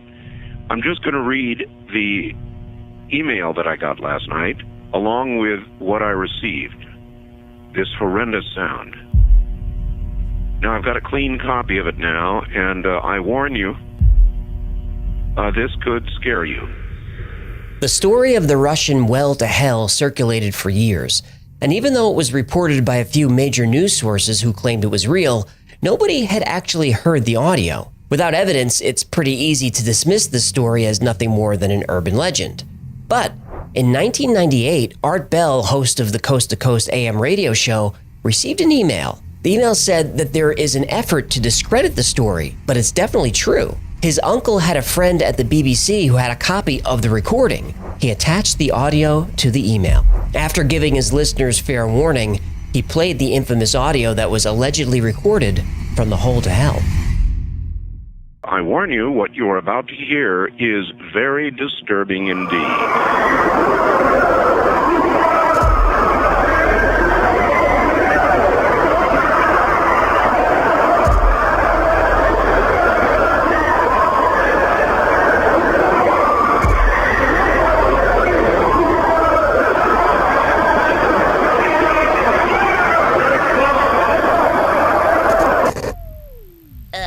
What? You know where we can score some Russian sedatives? I don't feel so good. The well to hell is one of my all-time favorite urban legends. I first heard it on Art Bell's show. But how much of it is true and where did it come from? The story was first released by the Trinity Broadcasting Network, and TBN is a Christian network that operates television stations and publishes newsletters. In 1989, TBN ran the story Scientists Discover Hell in both print and on television. The story was a hit. Rich Bueller, a radio host for Christianity Today, was getting so many calls about the story, he decided to track down the origin. When he contacted Trinity, they said the story was absolutely true. They doubled down. They did. TBN said their source was the Finnish publication Menusastia, which was, they said, a widely respected scientific journal. Was it? No, it was a small evangelical Lutheran magazine. So Rich Bueller contacted them. They said a staff member wrote the story from memory. Oh boy, journalism. And that person remembered seeing it in a magazine where readers could submit any stories they wanted without sources or fact-checking. Oh, the New York Times? No, this was another Finnish paper. Yeah. The reader who submitted it read it in a Finnish newsletter that covered paranormal stories. Before that, the story was in another religious newsletter out of California, and on and on and on. The story was just hearsay and exaggeration, but the companies who published the story kept defending it. You sure this wasn't the New York Times? I'm sure. Yeah. To make matters worse, a Norwegian teacher named Ågen Rendauen heard the original TBN story when he was visiting California. He was so amazed that Americans were gullible enough to believe it, he conducted an experiment. He got back to Norway and found some boring newspaper article and sent it to TBN, but he included a fake translation. This is how the Hole to Hell story picked up the details about the demon. It was a prank made up by someone just to see if TGN would fall for it, and they did. TGN didn't fact-check, didn't do their own translation, they just saw a great story and ran with it. The media sure publishes a lot of intentional hoaxes, don't they? If they get clicks, they sure do. Anyway, the story has been resurfacing every few years ever since. Sometimes the hole is in Alaska, sometimes it's in Norway, sometimes the demon is just a big bat. But that audio clip is always included, which adds a little extra eeriness to it. And no, those aren't the screams of millions of souls in hell. It's actually a layered and looped audio section from a horror movie. Shrek? No, most people think it's from the 1972 B horror movie Barren Blood.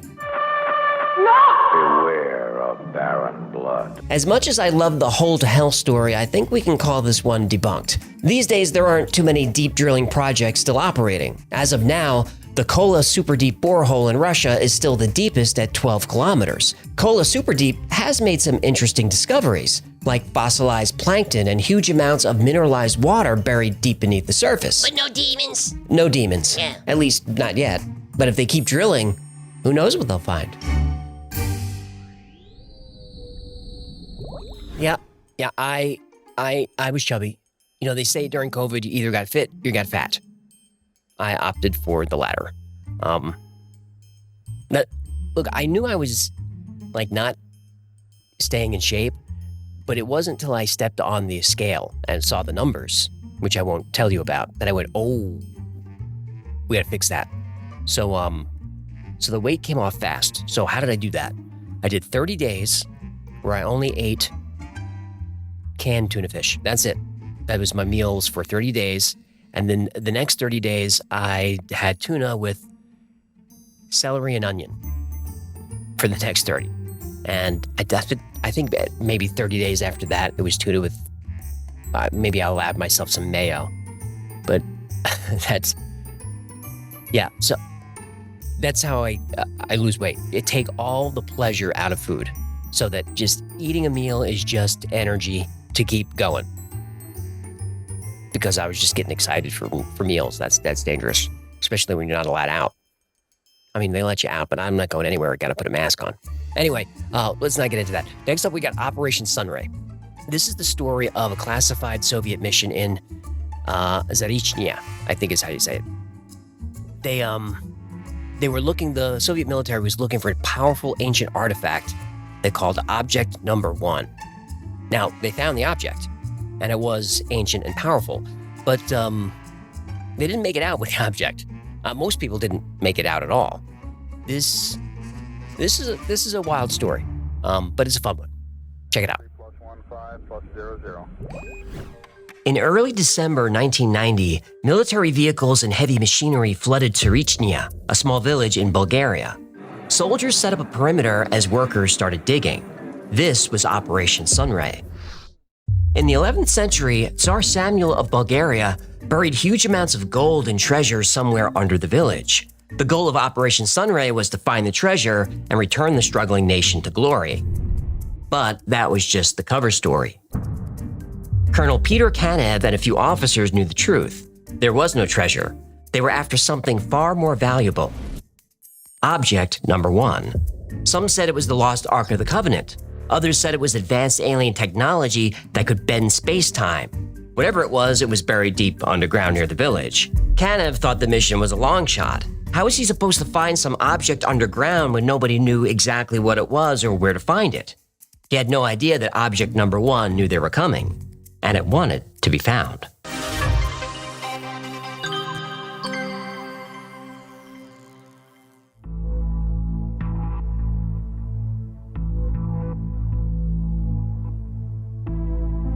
As Operation Sunray began, Tsarichina's quiet nights were shattered by round-the-clock digging. It was December in Bulgaria and the soil was like cement. The treasure story didn't add up. Why so many soldiers? What's with the hazmat suits? Locals were told there was nothing to be afraid of, but something felt off. Colonel Kanev led the project and brought in a few other officers, but one stood out, Colonel Delcho Naplatonov, a scientist specializing in advanced technology and paranormal research. Whenever the military faced something unexplainable, they called him. Ooh, he sounds like one of the Ghostbusters. From which movie? There was only one Ghostbusters movie, and I'll hear no more about it. Fine. Anyway, Naplatonov was in charge of all scientific aspects of the project, and it was a good thing he was a paranormal investigator. As soon as the digging began, strange things started happening. Equipment that had worked fine suddenly behaved erratically. As the weeks passed, soldiers grew more anxious. They felt a presence that grew stronger the deeper they went. They sensed that someone or something didn't want them there. Colonel Kanev dismissed their fears as superstition, too many Bulgarian folktales growing up. Though he didn't admit it, he couldn't deny there were things happening that he couldn't explain. The villagers also experienced strange phenomena. Glowing spheres hovered above the dig site, moving in formation as if guided by intelligence. The air around Tsarichina crackled with a static electricity, and then the humming started. At first, it was a faint vibration, barely noticeable, but every day it got stronger. It was a very low frequency, not quite audible, but it caused headaches, nausea, insomnia, and a general feeling of dread.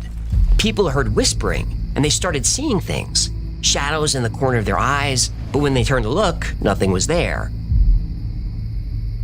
Nothing except that feeling. They weren't welcome in this place. The mood darkened further when a young lieutenant disappeared. He went to check the perimeter and never returned. A search party scoured the area, but he was gone. No body was found. Discreetly, Colonel Naplatonov told Kanev there were dark forces at work.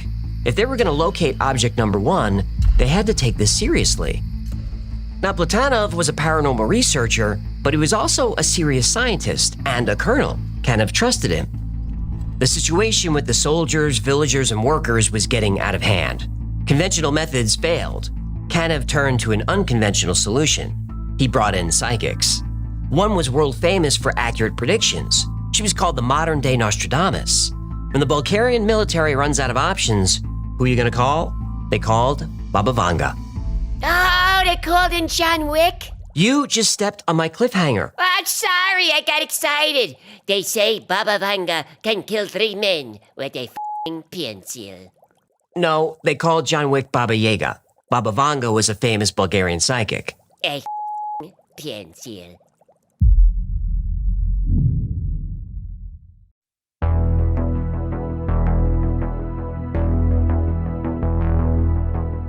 Operation Sunray was unraveling. Equipment malfunctions, shadowy figures, voices, and a missing soldier left Colonel Kanev grasping at straws.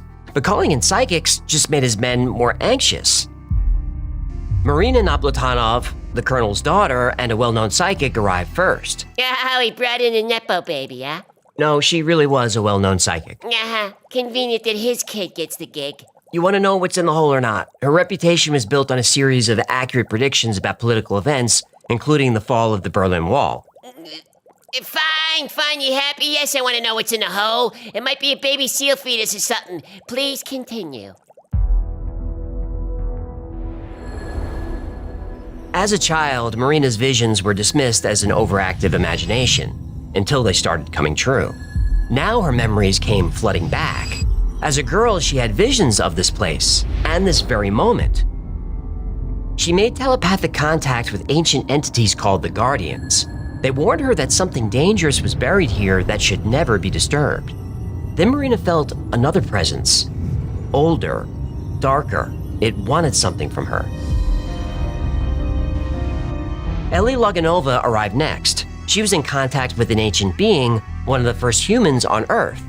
Ellie was... Whoa, hold up. What? You can't just say one of the first humans on Earth and continue like that's not important. I thought the first humans were like monkeys or whatever. Nope. They were told that humans were created by ultra-terrestrials. Extraterrestrials? Ultra-terrestrials. What'd I say? ETs are aliens. UTs exist in a dimension we can't perceive. They genetically engineered early humans. Yeah, Nunaki. Yeah, it kind of lines up with that story. Ellie was shown visions of ancient humans with advanced technology fighting an entity of darkness. Who won the battle? Don't get ahead of me. Sorry, I'm excited. This story is my kind of bananas. Ellie saw a massive underground structure, a portal under Tsarichina linking our world to others, and powerful beings were warning her, stop digging. But like Marina, Ellie felt pulled in two directions. One entity begged her to turn back, another promised ancient knowledge if she would just go forward. But it was the words of Baba Vanga who shook the team. Leave it buried.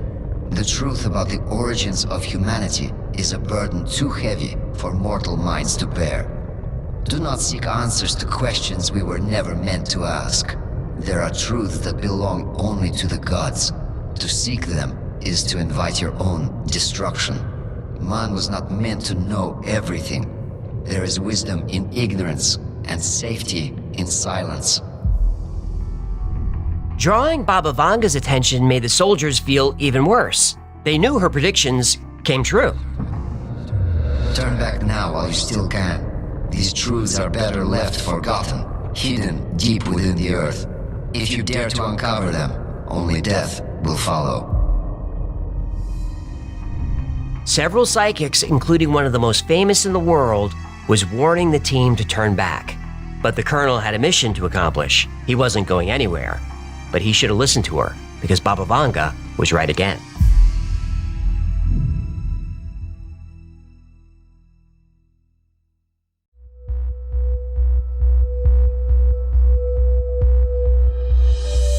Marina directed the excavation, having workers dig a long spiral tunnel deeper into the earth.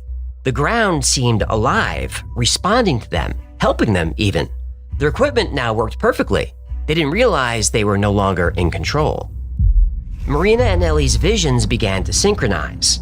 The Guardians Marina saw were protecting the portal that Ellie saw, and behind it was an ancient evil presence, imprisoned for thousands of years.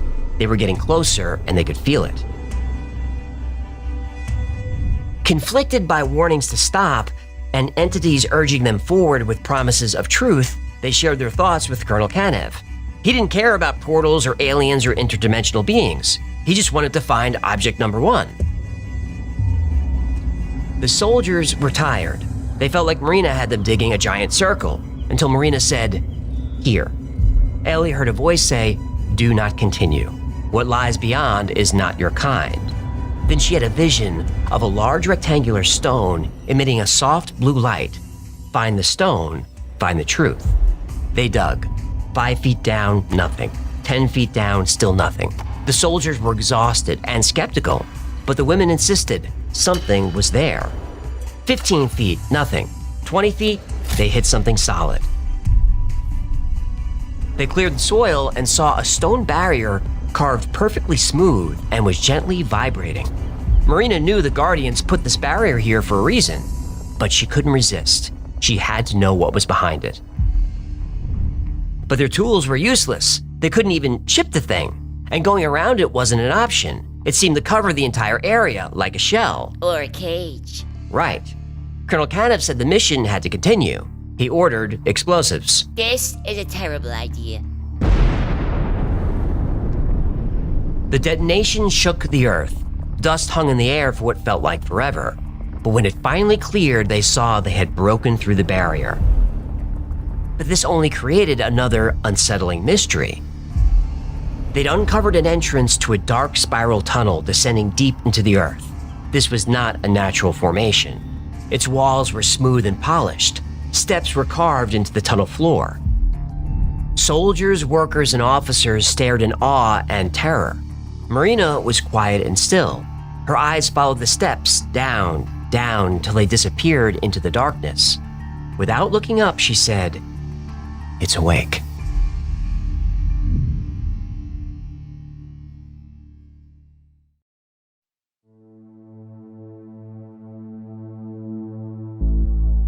Marina Naplatanov stood at the top of the staircase, staring into the void. The whispers in her mind became screams. Her childhood visions had come true, leading her to this moment. The Guardians were terrified, begging her to stay away, but she felt compelled to go, as if she were being dragged there. Ellie Laganova felt the same pressure from the ultra-terrestrial beings. Then she remembered something Baba Vanga said about what she would find. You will find a yellow monkey, neither man nor woman, in a capsule. If you open it, the air might revive it. What will you do when it starts talking? She had seen the chamber in a vision, a shell made of rounded metal with markings on it. Inside was something extremely powerful and important.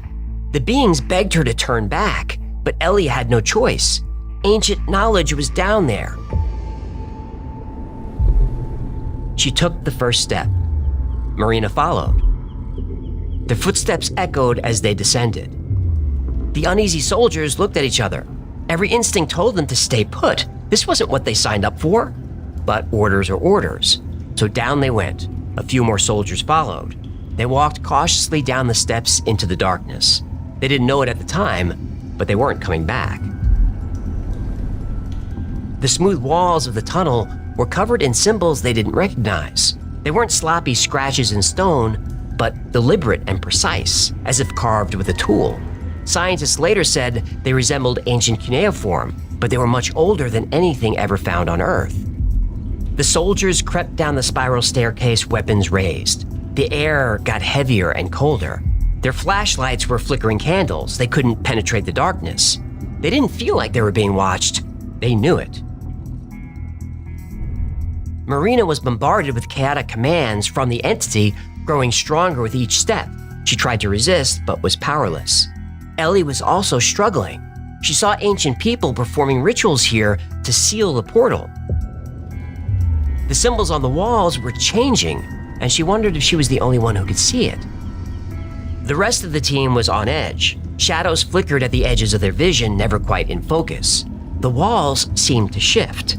They were disoriented, unsure if they were going straight or in circles.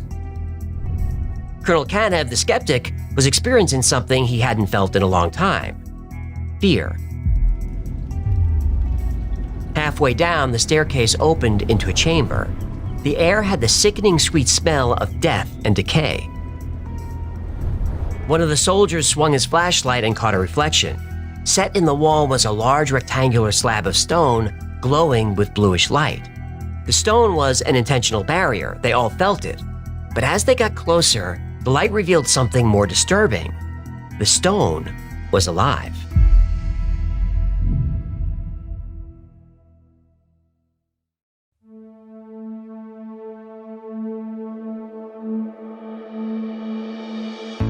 The group cautiously approached the glowing stone, covered in thick, slimy, pulsing organisms.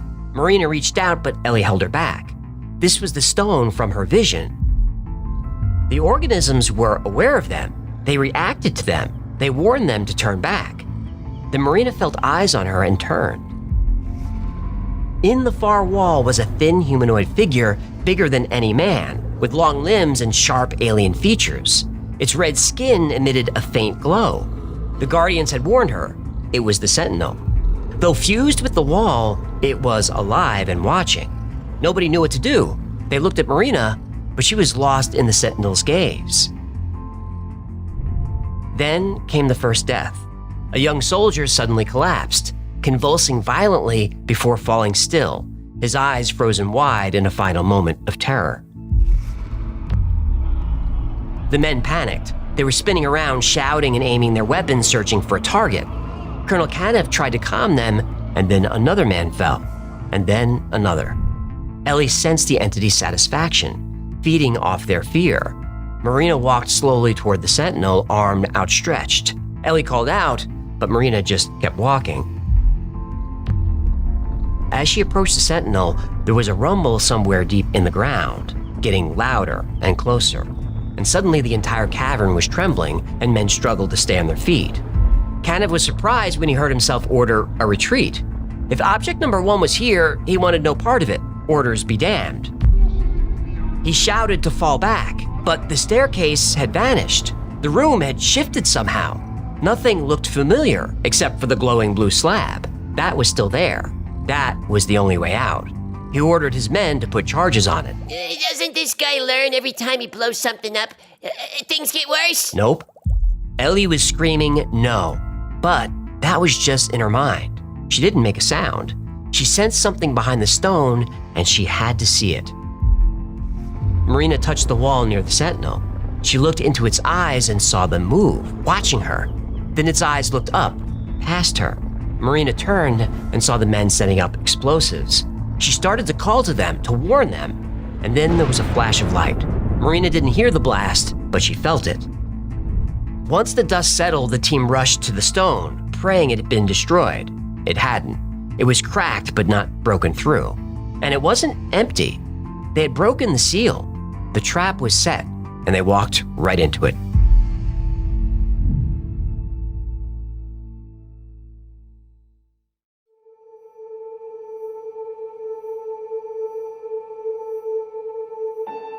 Kanev and the remaining men rushed toward the breach, stumbling over bodies. The blue stone was cracked, pulsing with blinding light. Behind it was a smooth metal chamber. Whatever was trapped inside was now awake and angry. There was an energy field humming around it. One man got too close and was thrown across the chamber and crushed against the cavern wall. Soldiers opened fire, but bullets couldn't get through. Then a black mist started pouring out, and there was the smell of sulfur. Men clawed at their throats, grasping for air before collapsing one by one. Marina fell to her knees, overwhelmed by chaotic visions of death. Or was it reality? She couldn't distinguish one from the other. A soldier rushed over and grabbed her arm to help, and he was dead before he hit the ground. Kanev's mind raced, his heart pounding in his ears. He had to find a way out. 24 people went in, and there were now, 6 or 7 left? Ellie stood over the broken stone, staring at the capsule Baba Vanga warned about. It was covered in symbols she didn't recognize. Then a flash of light transported her to a bright, quiet place. The symbols floated before her, and she understood everything. They told a story of creation, of beings beyond the stars who had come to Earth long ago, bringing knowledge of civilization. They designed our DNA and guided our development, a truth we were never meant to know. The capsule contained a creature that wasn't quite human and wasn't quite an animal. It wasn't male or female. It wasn't anything, but it was everything. The creature was the seed, the starting point.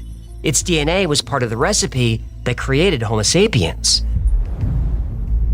That's why it was hidden and protected by all these violent forces. This device could be used to create anything from a man to a monster. It could not be allowed to fall into the wrong hands. Ellie realized the blue stone was more than a barrier. It was a warning. A distant voice whispered, "It's us." Kanev grabbed Ellie, who was in a daze and mumbling, "It's us," over and over again. He realized it too late. The entity wasn't protecting the capsule, it was using it as bait. The entire dig was a trap. Another man fell. Kanev, fighting against the pulling mist, grabbed Marina and Ellie, dragging them toward what he desperately hoped was the exit. The tunnel was twisted. Everything around him was distorted and chaotic. Kanev was sure he was losing his mind. Every step was agony, and then he heard it. The entity laughing in his mind, urging him to let go. The voice promised peace, knowledge, and truth if he just let go. And he wanted to. He almost gave in when he saw a thin strip of light, the entrance, still open, still reachable. He pushed harder. The entity's grip weakened as they neared the light. Finally, Kanev and the few survivors spilled out onto the cold ground. The tunnel sealed itself behind them as the scream of the entity's rage slowly faded. Marina was unconscious, her mind shattered. Ellie was trembling and still muttering, "It's us, it's us." Kanev coughed and tasted sulfur as he gasped for air. He stared at the sealed entrance. The entity was still in there, waiting for the next fool to take the bait. Kanev gave the orders. No more digging, no more object number 1, no more mission. The entity claimed 18 lives, bodies that would never come home. He called for cement mixers to fill the hole with every bit of concrete they had. The Tsarichina hole, once a site for discovery and hope, had become a place of horror. Kanev felt lucky that a few had escaped, but the entity wasn't finished with them just yet.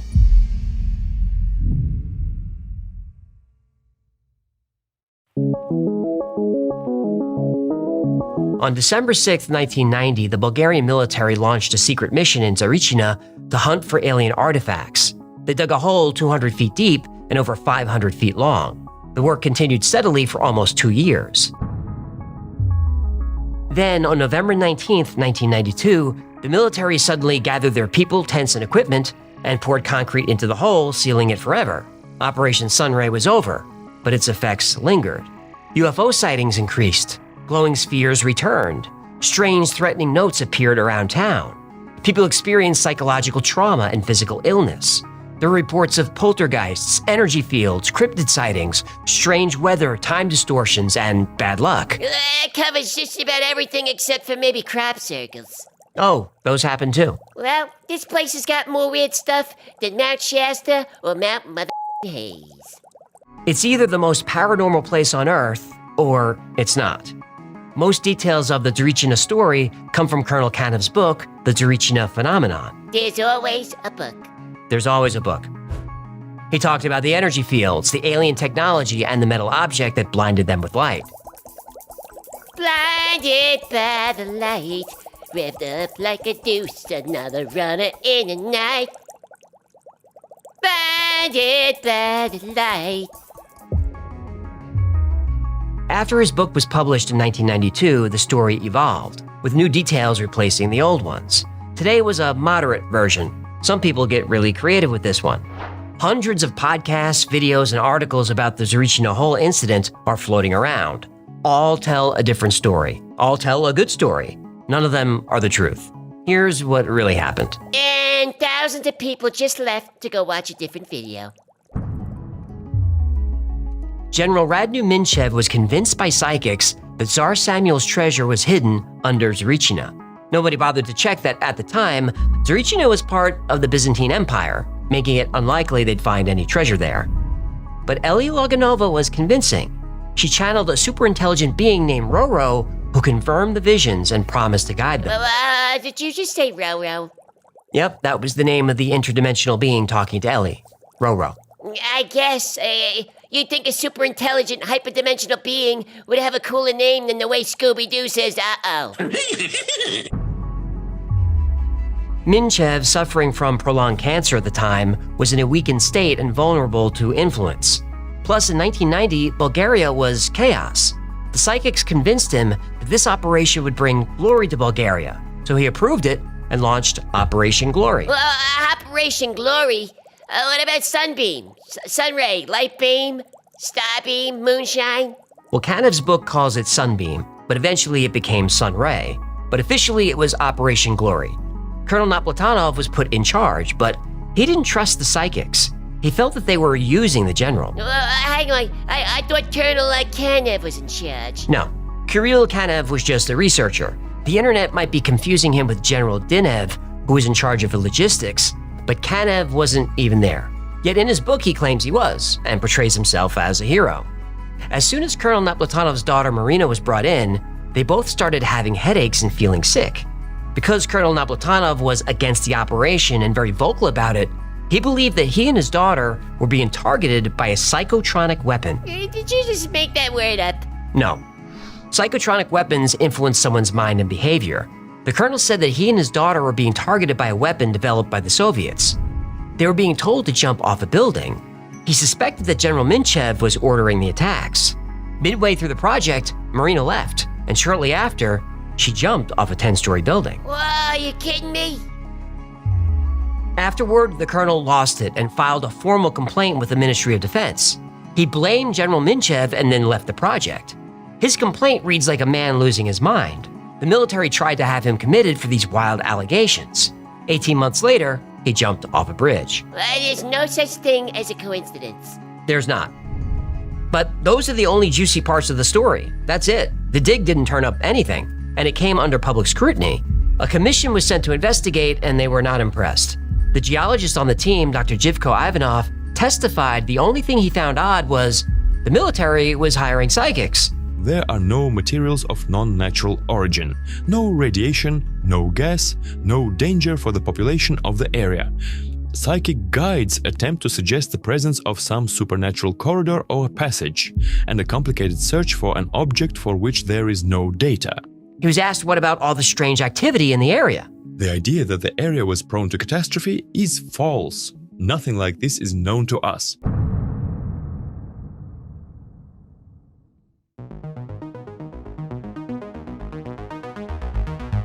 What we do know is that a lot of government money disappeared during this project. Millions of dollars. Many witnesses said this project was a scam perpetrated by General Minchev. They got caught, the project was shut down in a hurry, and all documents were destroyed. When the Soviet Union collapsed, the entire Eastern Bloc fell apart. Bulgaria's communist government ended in November 1990, and the democratic constitution wasn't passed until July 1991. So for a year, there was essentially no government in Bulgaria. With no law, the powerful took advantage. Operation Glory was launched just a few weeks after the communist government fell. So who is in charge? The same people who are always in charge when there's no democracy. The guys with the most guns. Right. Military leaders with troops and weapons at their disposal, like General Minchev.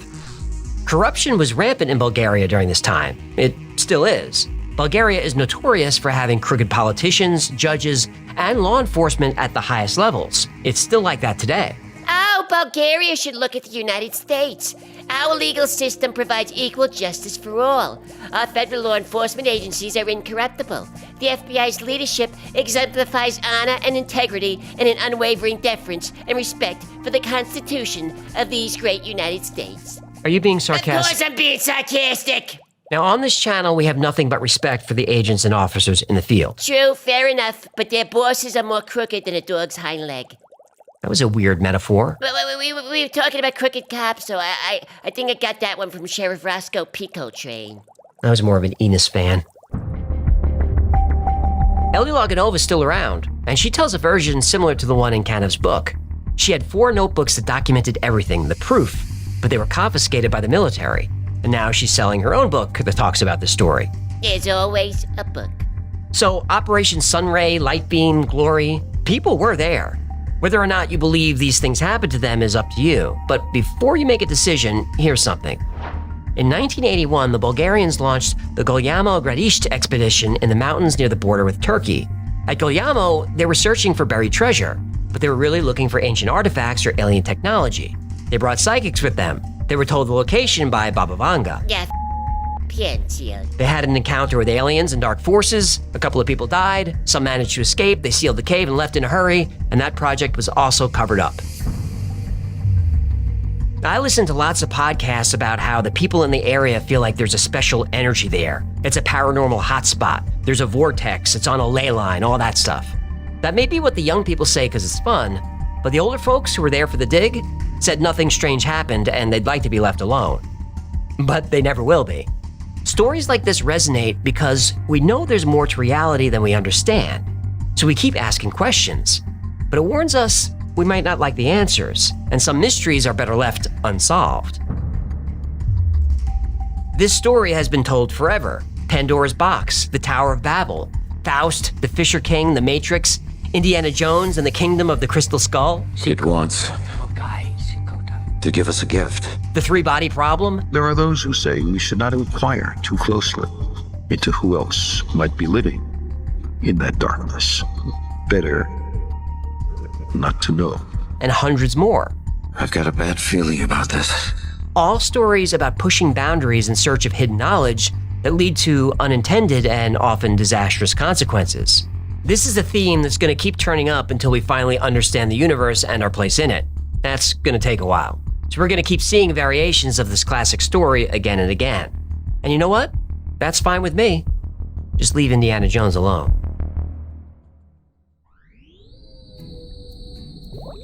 That was a fun episode to produce, but I'm always nervous with those kinds of stories, because they're obviously fake and they're easily debunked.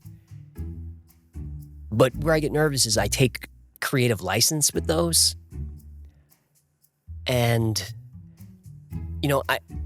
it feels dishonest. Like when I'm covering a story, I don't want to add to the lore. Because I see that happening now with the channel being a little bit bigger. I'll see some details introduced to like an urban legend that I added. And I kind of don't want to do that.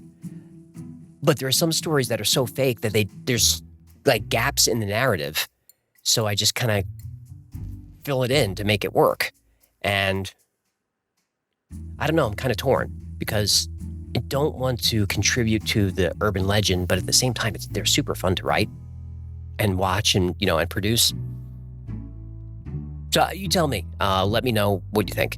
And that's not me fishing for comments. You can email me or send a chat during one of the live streams. When I say I'd like your opinion, I actually would. So, okay. Now we'll go back to episode 50, Derinkuyu. So that's the huge underground city in Turkey discovered by a man who was renovating his basement. He just kind of put the hammer against the wall and just opened up this cavern to an underground city. It's a fun episode. Only 11 minutes, so stick around. 3+15+0. A man from Derinkuyu in the Nevşehir province of Turkey was renovating his basement. Using only a sledgehammer, he broke through one of his walls. He felt cool air coming in from the other side. When the hole was large enough to squeeze through, he decided to investigate. And inside, he found a small room-sized cave. And at first, he was excited. This could save him a lot of work. This area of Turkey has a complex cave system, so he thought he accidentally stumbled into one.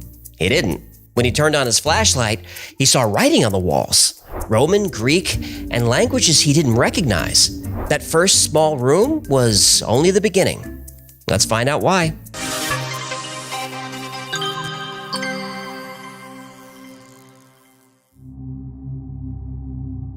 Flashlight in hand, he followed the narrow stone hallway. At first glance, this looked like a natural cave formation, but upon closer inspection, he wasn't so sure. The stone ceiling was rough, like you'd expect to see in a cave, but the walls were smooth. Over hundreds or thousands of years, an underground river could have eroded away the stone, but there was something eerie about this place. It was as if he could feel a human presence. The hallway continued for some ways, eventually spilling into a large room that could fit dozens of people. And from here, he found a system of passageways, and here and there were more small rooms, and some looked like storage areas, with crevices that could have acted as shelves. And around every corner, he found more rooms.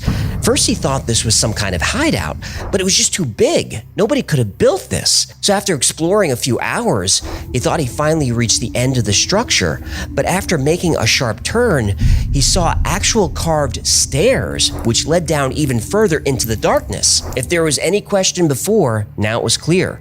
This wasn't a natural structure. It was built by people, but it was too massive for him to explore on his own. So when he made it back through the hole in his basement wall, he called the Turkish authorities and described to them what he'd found. They told him he was describing the myth of the hidden city of Derinkuyu. And the man knew the story well. He'd heard it since he was a boy. The myth of Derinkuyu talked of an ancient city which provided refuge to every citizen in the area, built thousands of years ago, hidden beneath the surface. He knew the myth of Derinkuyu very well.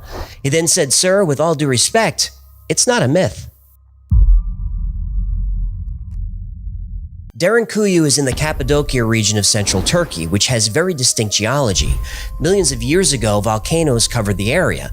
When ash is ejected during a volcanic eruption, it solidifies into a type of rock called tuff. And tuff is a relatively soft and porous rock found all over the region. Why the hell did they name soft rock tough? Well, it comes from the Latin word tophus, meaning sandstone. A lousy name for marketing. They should have named it something like a mushy rock or easy chisel. We're not selling the stuff. Everything is for sale, my friend. May I continue? No, by all means. Because tuff is so pliable, Easy chisel. it's been used for construction since ancient times. Romans used it all over the empire, and the statues on Easter Island are also made of tuff.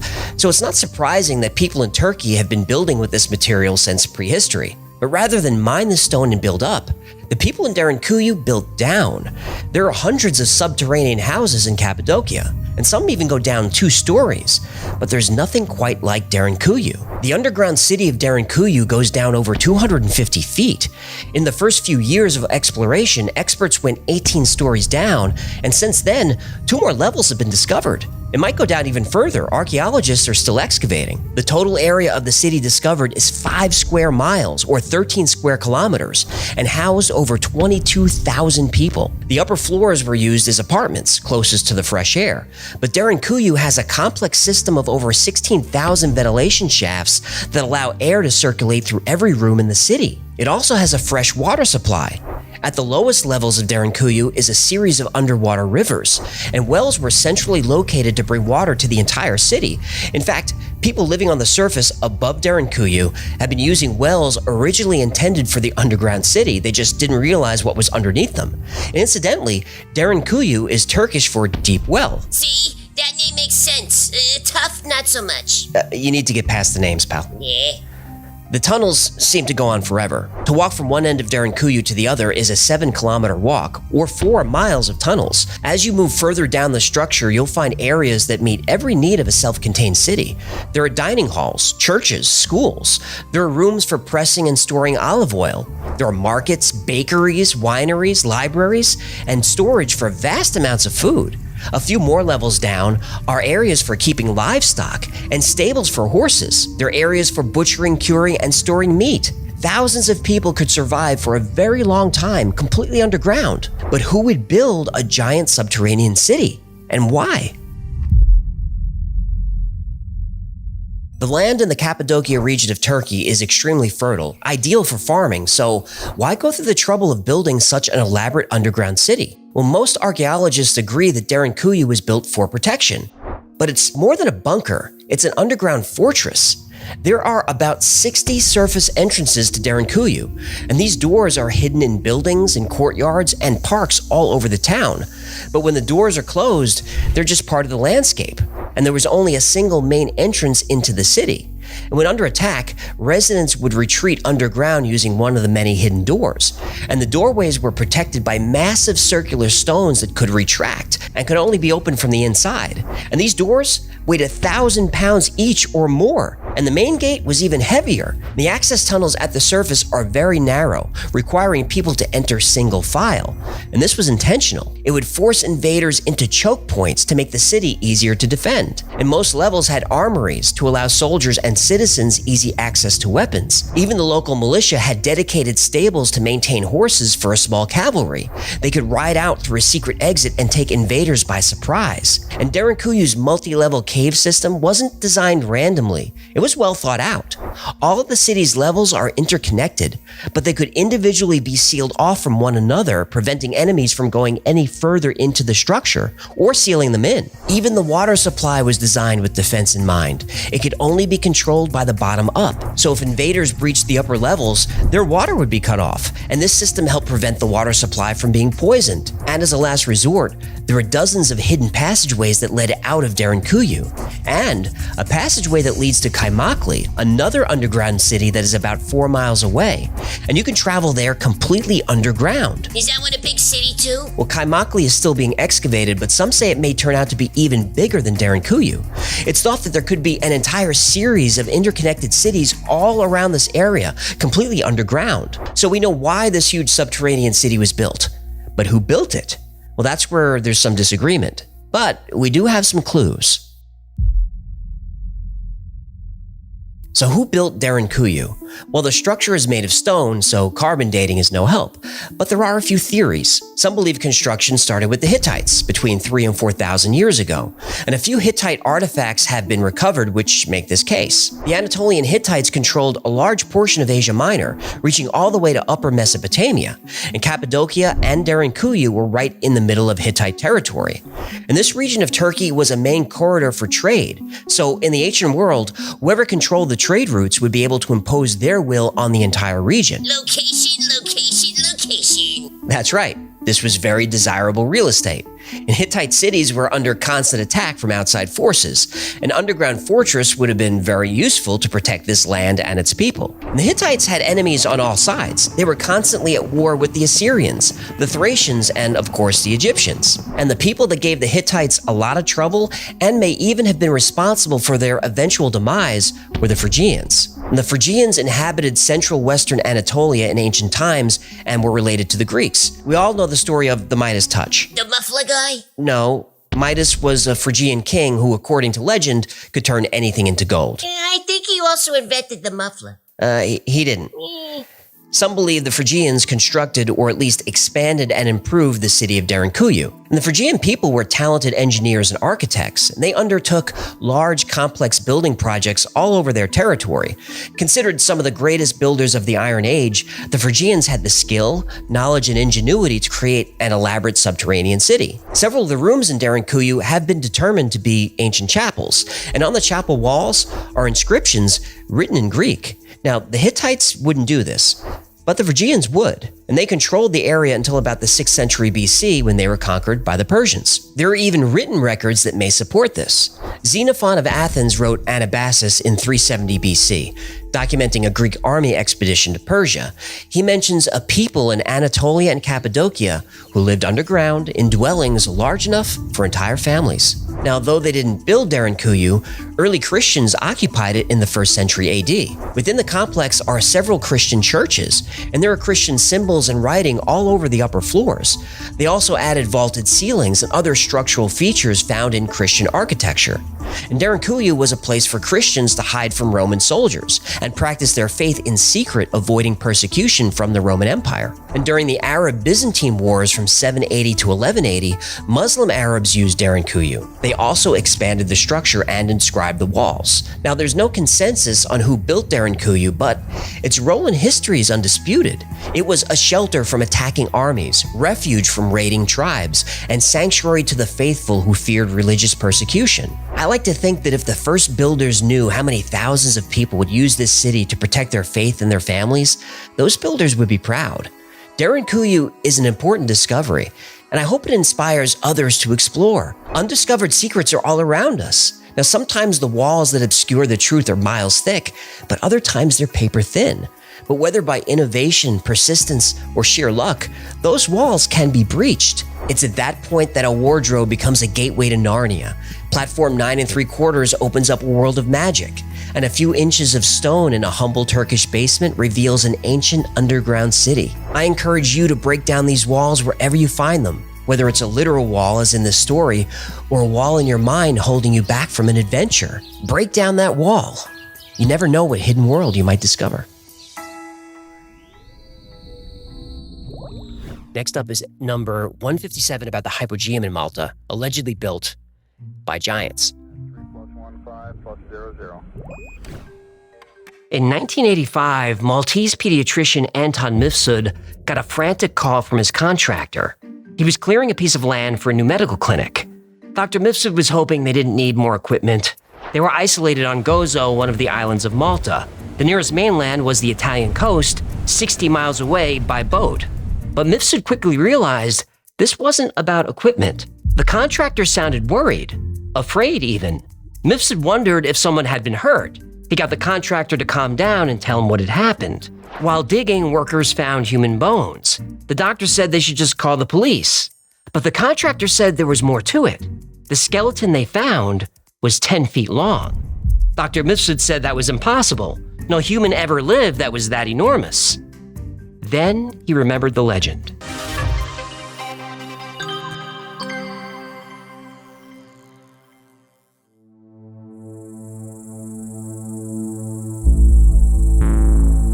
It was a late winter night on the island of Malta many thousands of years ago.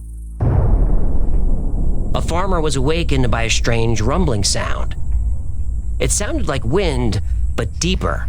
His family was still asleep, no need to wake them until he figured out what this was. The farmer stepped through the low entrance of his hut and stood at the edge of his wheat field. It was just a day or two after the new moon. It should have been pitch black, but an eerie orange light washed over the field, and it was getting brighter, and the sound was getting louder. It wasn't wind. He'd seen meteors before, but they were small and came in bunches. This was a single large object blazing a path through the night sky. Then he became afraid. It was getting bigger. This fiery object, whatever it was headed straight for the island. He wanted to warn his family, but there was no time. Seconds later, it roared past. It left a trail of fire in the sky above his hut, his field, and then into a valley nearby. A bright flash lit up the island and the sea beyond. Then, just as quickly, the darkness returned. The farmer's wife stepped out of the hut, afraid. He turned to comfort her.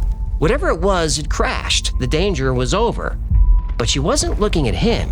She was staring at something behind him in the direction of the crash. The farmer turned around and saw a huge figure emerge from the woods, a dark silhouette that stood higher than the trees. The giant called Sansuna had arrived.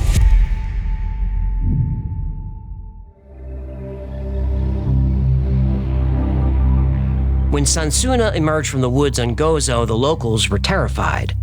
But despite her overwhelming size and strength, she eventually earned their trust. She claimed to be from a race of beings called the Nephilim, and she promised to protect them. The farmers in the islands were in constant danger from raiders and pirates, but now with the arrival of this giantess, the Maltese had a powerful guardian. The islands were abundant with huge limestones, some weighing 20 tons and stood 20 feet high. To the Maltese people, the stones were too large to be useful. This was thousands of years ago. They had no metal tools. They hadn't yet discovered the wheel. But Sansuna was able to pick up even the largest stones and carefully place them one by one. Soon, enormous temples were assembled. Some had walls 3 stories high. She built 30 different megalithic temples across the islands. The most impressive temple is on the island of Gozo. The farmers named it Gigantia, the Maltese word for giant.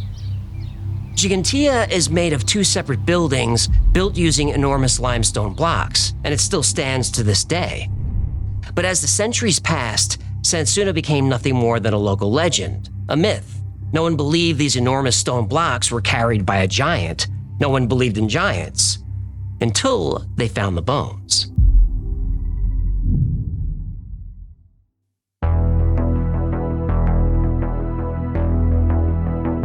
The Maltese Islands have been continuously occupied for thousands of years.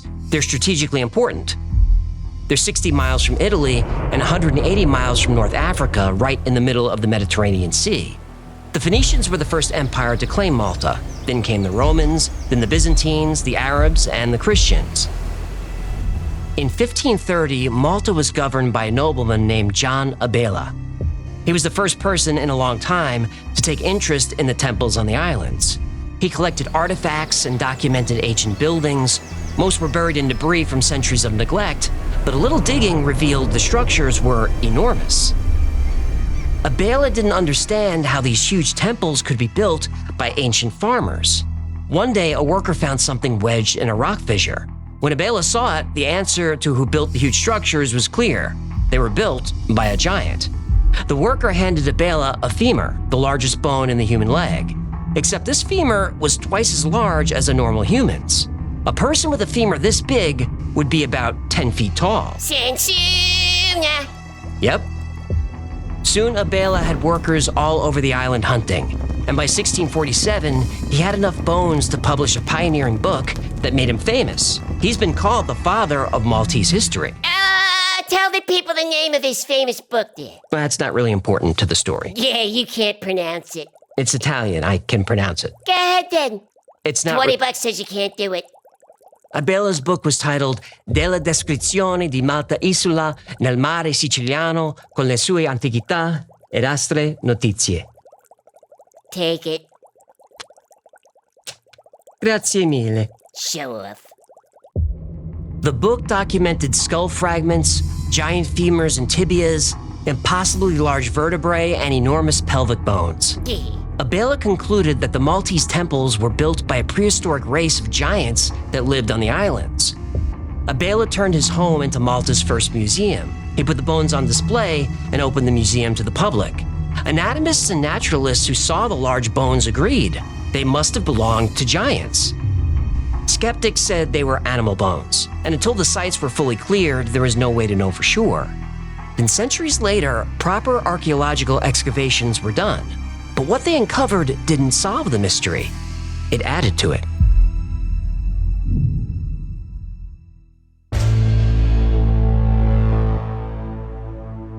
In 1915, a Maltese farmer kept hitting large stone blocks while plowing his field, so he contacted the Malta Museum director, Sir Temi Zamet. Expecting more temple remains, Zamet instead found something quite different, a massive statue. The top had been destroyed, but the bottom remained, 2 giant legs and feet. The statue was over 10 feet tall. Workers kept digging, and what was a buried statue turned out to be much more. The statue was in the middle of a complex group of megalithic temples. Zamet uncovered one of the most significant and impressive archaeological sites in Malta. They're known as the Tsarichina temples, 4 structures in all, arranged in a cloverleaf pattern only visible from above. The temples were made from limestone blocks. Some are 20 feet tall and weigh over 50 tons. Walls, doorways, even floors, made of enormous stones that fit together perfectly. He kept digging. Zamet oversaw the excavation of nearly 30 different sites, all megalithic, all made with enormous limestone, stacked in close-fitting slabs. The obvious question plaguing Zamet was, how could Stone Age farmers on a remote island build these things? The temple excavated at Amnidra is even more mysterious. It might be the world's oldest calendar. On the equinoxes, the sun hits the main axis of the temple. On the solstices, the sun hits the opposite axis. The alignment is perfect. Almost. Now, it might seem odd that a culture that could build a site with such precision would be off by a few degrees. So what went wrong? Well, nothing. As you know, the Earth slowly wobbles on its axis, and the position of the stars changes over time. This is called precession. There was a time when the Temple of Amnidra was in perfect alignment with these celestial events. 10,200 BC. Lord, that means... Yep. The Younger Dryas! 10,200 BC is just after the end of the Younger Dryas, when the ice sheets melted and a great flood rushed over the Earth. The flood was quick and it was merciless. Coastal cities were gone, shredded by a mile-high tsunami moving at the speed of sound. Their remains scattered at the bottom of the sea. The only human survivors were the ones on higher ground. The entire landscape of the Earth was changed. The cause of the flood is still being debated. Some say it was caused by the impact of a giant asteroid, while others believe it was a massive solar event. But Zamet was exploring Amnidra in the early 1900s. He didn't know anything about asteroids or solar storms, but he did know the story of the Great Flood. The flood was the wrath of God, meant to destroy the Nephilim. The flood was meant to kill the giants.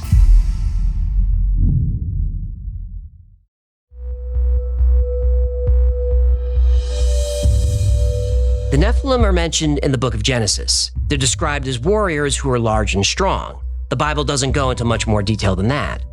But if we look to holy texts outside the Bible, we get the full story.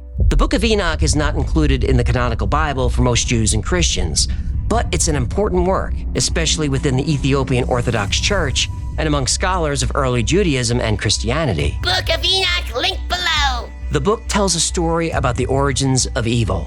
It starts with a group of angels called the Watchers. God entrusted them with the task of overseeing mankind, and they provided order and guidance. Eventually, the angels rebelled. They took human wives, which was forbidden. The Watchers were cast out from heaven and forced to live in the underworld. But their evil remained on earth. The Watchers and their human wives had offspring. These hybrid beings were mighty giants called the Nephilim. According to the book of Enoch, these giants wreaked havoc on earth and are the reason God created the flood. He meant to destroy the children of the Watchers from amongst men. Of course, if the Nephilim were destroyed in the flood, they'd be long gone before the early Maltese farmers settled on the island. But in the Book of Numbers, there's more to the story. Moses sends spies to explore the land of Canaan. They report that some giants may have survived the flood. The land through which we have gone to spy it out is a land that devours its inhabitants, and all the people that we saw in it are of great height. And there we saw the Nephilim, and we seemed to ourselves like grasshoppers, and so we seemed to them. The Maltese legend of Sansuna goes back thousands of years before the Bible was written, yet that legend aligns perfectly with what's told in the Book of Enoch. Sansuna was a demigod stranded on the island, a giant who survived the flood, and she wanted to continue her species. Bad idea. But there were no other giants on the island. Okay. Whew. But she might have taken a human male as a mate. That would explain the skulls. Wait, skulls? What skulls? What? Skull? No. Don't show the logo. Don't show the logo. Crap.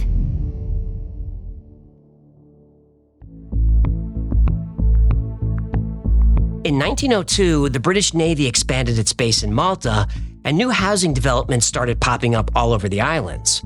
On one job site, workers were digging out an area for a large water tank. Suddenly, the ground gave way, exposing an enormous underground chamber. Excavations revealed a subterranean maze of rooms and burial chambers. Zamet named the site the Hypogeum, the Greek word for underground. What Zamet found mirrored the megalithic temples above ground. There are limestone walls and doorways, the same slate floors. The stonework is precise and massive. Zamet and his team were stunned by the size of this underground world. Then they discovered this was just the first level. There were 2 more levels below, maybe more, and the Hypogeum was full of well-preserved artifacts. The most common design was the same found everywhere on the island, the figure of a giantess. Sansuna! Many parts of the Hypogeum were used as a burial site. That meant there would be bones. Zamet recovered the remains of more than 7,000 people. Some of the bodies date back to the Neolithic period. He documented every bone he found, until he got to a group of skulls he couldn't quite explain. 12 of them. The skulls were elongated. Like alien heads. Well, they do look like that. But Zamet knew many cultures around the world used head binding to stretch their skulls. So Zamet had scientists examine them. And they confirmed that the long cranium was natural, not the result of bonding or boards. But it gets even stranger. Every human skull has a seam between the 2 parietal bones. It's called the sagittal suture. When we're born, our skulls are flexible. That makes it easier for our big head to, Squirt out the baby chute. Right. As we grow, the 2 halves of our skull fuse together, forming that seam. But these elongated skulls had no seam at all. That's impossible. That seam is a key part of human development. So these skulls aren't human. Nope, they didn't seem human. Well, not completely human. In 1920, National Geographic magazine reported that the first inhabitants of Malta were an alien race with elongated skulls. Now, Zamet would have called that crazy, except he couldn't explain the skulls otherwise. Then he remembered the story of Sansuna. Sansu! Nah. Part of the Sansuna legend is that she carried stones under one arm while cradling a baby in the other. The child was a Nephilim-human hybrid. So let's go back to the skull for a second. For a child to be born with a fully formed skull, it would have to travel through a very large... baby chute. Yes, like that of a giant. Now maybe these skulls belong to the descendants of Sansuna. If they were human Nephilim hybrid children, they would have the size and strength to carve and build the Hypogeum. Now it's a fun story and adds to the legend, but still this was conjecture. There's no proof of giants living underground in the Hypogeum. Until 1940, when someone saw them.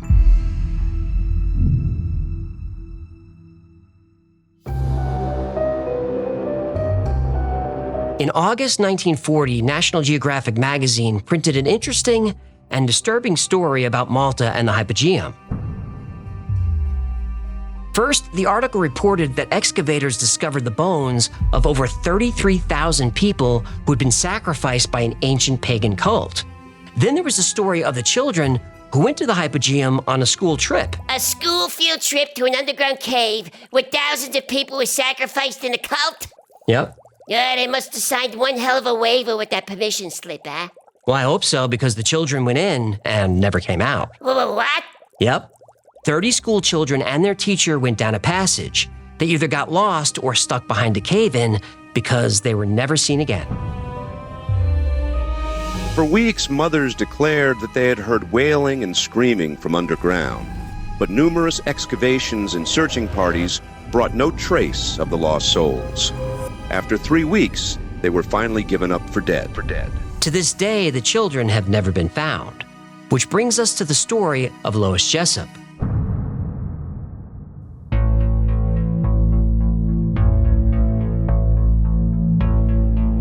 She was in Malta with a few friends touring the various historical sites. It was a hot summer afternoon, so locals suggested they go see the Hypogeum. Not only was it an amazing historical location, it was underground.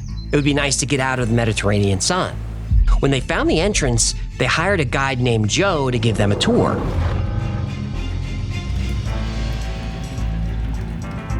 They weaved through various passageways and found the entrance to a mysterious-looking cave. On the walls were ancient carvings and designs painted with red ochre. The entrance smelled damp and moldy, but once they entered, the air felt clean and dry. Their guide, Joe, told them there were 3 floors of underground rooms. Joe gave Lois and each of her friends a single lighted candle. One by one, Lois and her friends entered the cave.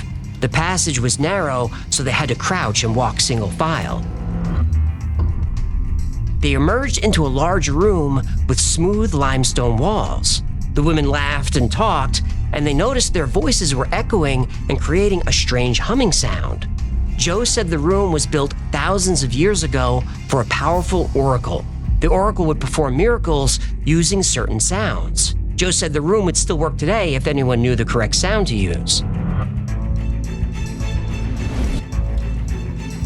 Lois and her friends followed Joe through another narrow passage. The ground was steep. They were going down, very far down, into the deepest part of the Hypogeum. Yeah, I don't like where this is going. Do you mind? Sorry. I'm just trying to, break the tension. Yeah, I was building tension on purpose. Oh. Oops. Lois wasn't sure how far down they went, but her senses told her it must have been 20 or 30 feet. The tunnel opened up to another large room. Cut into the walls were shelves. Lois thought they looked like beds or resting places. She got a closer look. They were shaped like coffins. Joe said they buried their dead in here. He gestured to a slit in the wall, and Lois realized there were slits carved all around the room, evenly spaced.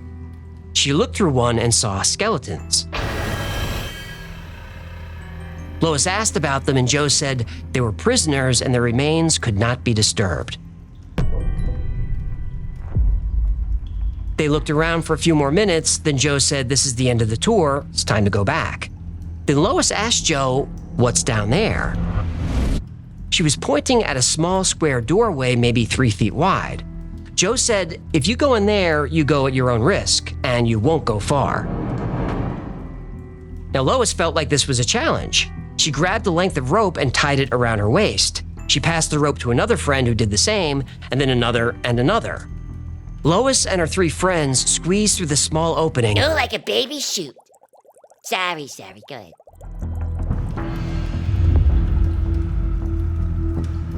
The 4 women disappeared down the dark chamber. The other 2 stayed behind and waited with Joe.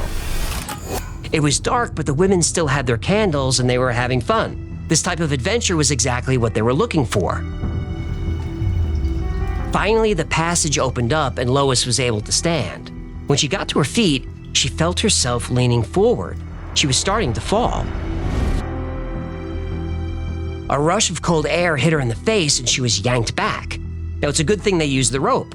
Lois was on a ledge no more than 2 feet wide, then it was a sheer drop 50 feet down. And from behind, Lois heard a friend tell her to keep going. They were getting claustrophobic in the tunnel. but Lois was frozen. Here's what she saw in her own words. There, across the cave, from an opening deep below me, emerged 20 persons of giant stature. In single file, they walked along a narrow ledge. Their height I judged to be about 25 feet, since their heads came about halfway up the opposite wall. They walked very slowly, taking long strides. Then they all stopped, turned and raised their heads in my direction. All simultaneously raised their arms and with their hands beckoned me. Terror rooted me to the spot.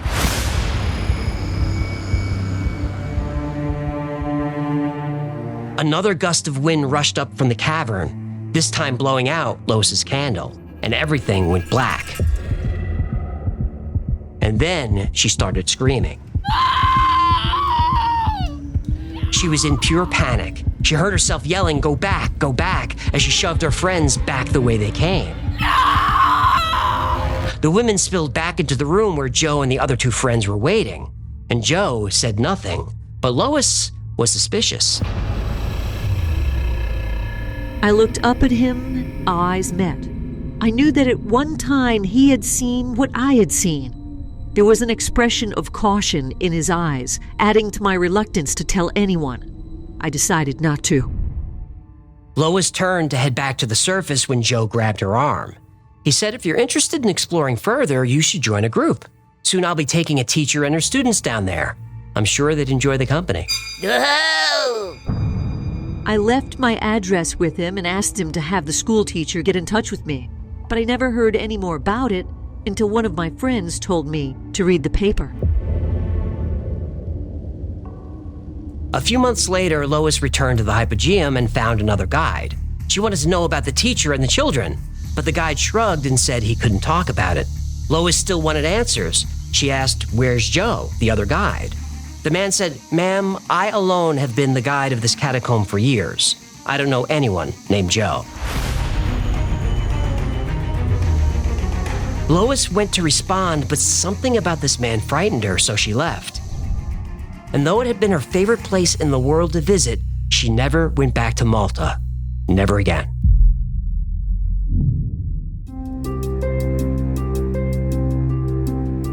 The islands of Malta are steeped in legends. Giants riding comets and building huge temples. Underground cities where the descendants of the Nephilim hide, capturing any human who wanders a bit too far. Elongated skulls that appear more alien than human. But how much of this is true? Quite a lot of it, actually. But not all of it. The temples on Malta and Gozo remain a mystery. No one knows for sure who built these structures or why. They remain among the earliest freestanding structures in the world.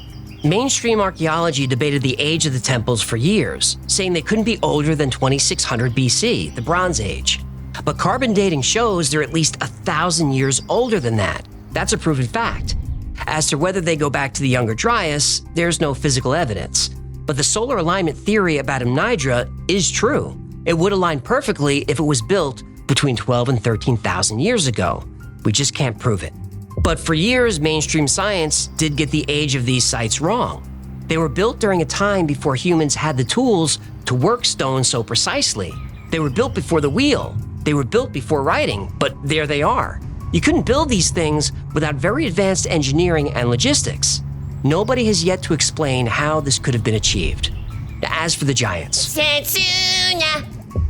The giant bones Abela found in the 1600s turned out to be from elephants, not actual giants. So above ground, there's no evidence of giants. Below ground, things get a little more complicated. But let's clear up a few things first. Oh. Zamet didn't find 7,000 skeletons. He found about 7,000 bones. In all, about 120 individual skeletons have been identified. As for the 33,000 sacrifices, there's no evidence of that. 120 people, that's all we got. As for the missing children, that's an urban legend. Locals think it was a story parents told their children to keep them out of the Hypogeum. In fact, in the catacombs under St. Paul's Basilica in Rabat, Malta, there's a wall painting that tells a story of a group of children disappearing in the caves underground, as a warning. Now, Lois Jessup's story is interesting. She was a real person, and she really did write that story. I quoted some of it, but it's probably just a story. The types of rooms she describes don't exist in the lower levels of the hypogeum. Now, sure, she might have stumbled into a secret level known only to giants, but you can't get much lower before you're underwater. The curators of the hypogeum said that if she was in a flooded chamber with a candle, reflections might have disoriented her. Now, that could be true, but the fact that her story includes the missing children is what debunks it. If a whole group of children went missing in the 20th century, there'd be reports of it, and there aren't. Now, in 1940, National Geographic magazine wasn't as mainstream as it is today. It often included stories of the fantastic and the bizarre. Yeah, I wish they'd go back to that. Me too. Now, the elongated skulls are a bit of a conundrum. Sir Temi Zamet was actually trained as a doctor, so he knew a lot about anatomy, physiology, and craniology. He documented the skulls as being of the long-headed type, and that's about all he said. The skulls were hidden from the public for years, which only fueled speculation. But they were finally put on display just a couple of years ago. They are long-headed, but at least one of them appears to have been artificially lengthened by binding like many cultures do. But not all the skulls. Now, the skeptics will say the elongation is genetic. Yeah, alien genetics. Or were the skulls elongated as a way of worshiping a prehistoric god who is actually an alien? Ancient astronaut theorists say yes. Maybe. They're still being studied. Now, I didn't know much about the mysteries of Malta before researching this episode. And stories about giants, I do those because people like them, not because I believe them. But the Temple of Amnidra really threw me off. The sun really would line up with the structure perfectly at the end of the Younger Dryas over 12,000 years ago. Now, I don't know how many times the Younger Dryas and the Great Flood have come up on this channel, but we're 3 years in, and they've come up a lot. When I first started the Y-Files, I believed almost none of these stories, and most of them are still bunk. They're fun, but they're bunk. But there have been a few episodes that, after researching, made me a little bit of a believer. Not a full believer, but much more open-minded. I don't know, maybe I've been doing this too long and the tinfoil is seeping into my brain. You get used to it. I was once a complete non-believer, but now, after years of research, I believe the moon might be hollow. Crop circles are real, and I'm starting to believe that maybe, at one point very long ago, great megalithic structures were built by a race of giants. But if that's true, where's the evidence? Well, there wouldn't be any. Because when the Great Flood came, the giants boarded their chariots, took to the sky, and went back home.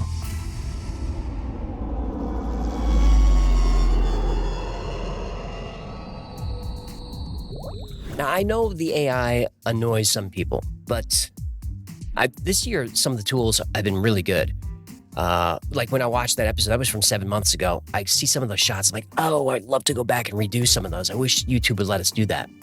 Did you see the sexy lizard girl that we did this week? I think one of my guys is in love with her. She came out really good. All right, we'll end the whole compilation with the first successful video on the channel that got 50,000 views in its first day. It was mind blown. It was episode 64, Operation Highjump. And this is the story about the U.S. Navy's task force that went down to Antarctica after World War II looking for Nazi UFOs. Yeah, it's a wild story. But the twist is Admiral Byrd is leading the mission, and he flies over the continent of Antarctica looking for, Nazi UFOs, and he finds an entrance to the Hollow Earth. And I don't want to spoil the ending, but it was mission accomplished. 115+00. Operation Highjump commenced in August 1946. It was the largest, most heavily armed naval task force ever sent to Antarctica. Leading the mission was Admiral Richard E. Byrd, one of the most famous naval officers in history. The official purpose for the expedition was scientific research and military training. But that was just a cover story. Operation Highjump had other goals. One was to extend American sovereignty over Antarctica, something that was denied many times by the US government. Another was to locate and destroy a secret Nazi base and capture the Nazis' new secret weapon, the flying saucer. UFOs were seen all over the area, suspected to be Nazi test flights. Admiral Byrd was sent to find out. Did they find flying saucers? Oh, they found a lot more than that.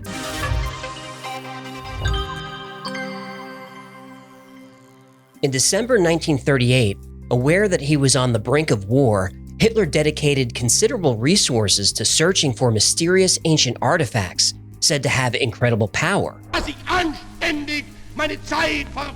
One of these expeditions launched on December 17, 1938. The SS Schwabenland was sent on a secret mission to Antarctica. On board were scientists and engineers, but also members of the Thule Society, a German occultist group. The Thule Society believed that a highly advanced race of human-like beings called Aryans existed somewhere deep inside the Earth, and the entrance to their world was at the South Pole. The classified mission of the SS Schwabenland was to find a location for a secret underground base and make contact with the Aryans living in the Hollow Earth. And once contact was made, negotiate for access to their technology. The ship reached the Antarctic coast a month later. For the next 3 weeks, they mapped hundreds of thousands of square miles of the continent. About 150 miles inland, aerial reconnaissance found what is described as an Arctic oasis, an area about 300 square miles that was free of ice, filled with warm water, and even contained plant life. In the ocean beneath the oasis was a geothermal vent that kept the area relatively warm. This was the ideal place for a base, especially for U-boats. This is where the Nazis would establish the infamous underground facility known as Base 211. Over the course of World War II, Base 211 became a massive complex, as large as a small city. Initially, it was designed as an offensive structure, where U-boats and missiles could be deployed. But as the tide of war turned against the Axis powers, it became clear that the base would be an ideal way to escape. In the final months of the war, huge amounts of equipment, supplies, and personnel were transported to Antarctica. At the same time, thousands of Nazis escaped justice and were smuggled to South America, with most of them hiding in Argentina. One of the infamous German officers to disappear was Hans Kammler. Kammler was in charge of Hitler's secret weapons program. Kammler's engineers had created a prototype long-distance supply plane with a range of over 4,000 miles called the Ju-390. Only 2 of these were made. One of them belonged to Kammler. And as of April 1945, neither Kammler nor his plane have ever been found. And just a few months later, thousands of UFO sightings were reported all over South America. The American government feared that Kammler and his scientists had escaped to Antarctica, where they were continuing their work, operating out of a secret military base hidden deep underground. But these were just rumors. There was only one way to find out. Go to Antarctica.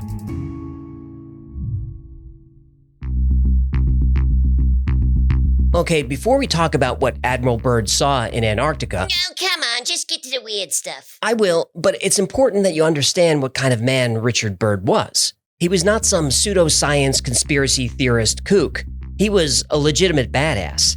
Here are the bullet points. Richard Byrd reached the rank of Rear Admiral by the age of 41, the youngest admiral in Navy history. Now that by itself is impressive, but how about this? He was a recipient of the Medal of Honor, the Navy Cross, the Flying Cross, and the Silver Life-Saving Medal. In all, he received 22 citations and commendations, including 9 for bravery and 2 for extraordinary heroism. He was, to this day, one of the most highly decorated officers in the history of the Navy. Now, his resume goes on, but I think you get the point. If Admiral Byrd says he wants to be the first man to fly over the North Pole, he does it. And if the United States sends a major expedition to the South Pole to conduct a top-secret mission, well, there's no more qualified person on the face of the Earth to lead it than Admiral Richard E. Byrd. Operation Highjump commenced in August 1946. The official purpose of the mission was to train personnel and test equipment in cold temperatures, to explore Arctic geology, study the weather, and develop techniques for establishing air bases in frigid climates. Admiral Byrd led a Navy task force of almost 5,000 men aboard 13 ships, including a brand new state-of-the-art aircraft carrier loaded with dozens of planes, bombers, and helicopters. This task force was armed to the teeth. There were 2 destroyers, tankers, supply ships, icebreakers, 2 heavily armed seaplanes, and an attack submarine, all fully stocked with the best weapons in the entire Navy. That's a lot of firepower for training exercises and studying the weather. Right? That mission was the cover story. No personnel training or equipment testing ever took place. No practice maneuvers, no military exercises, no scientific study of any kind was ever done. According to eyewitness testimony, declassified records, and Byrd's own journal, Operation Highjump had other purposes. One goal was to extend American sovereignty over the Antarctic continent, something that was denied many times publicly by the US government. Naturally. The other goal was to locate and destroy the secret Nazi military complex known as Base 211, and to capture any flying saucers they could. The Armada arrived on January 15th and immediately started building a base called Little America. But then the Operation Highjump story takes a turn. Originally meant to be a 6 to 8 month mission, after just 40 days, the base is evacuated and the task force withdraws. This massive, expensive, and important mission is suddenly terminated. So, what happened? And this is where Admiral Byrd, a legend in his own time, becomes a legend for all time.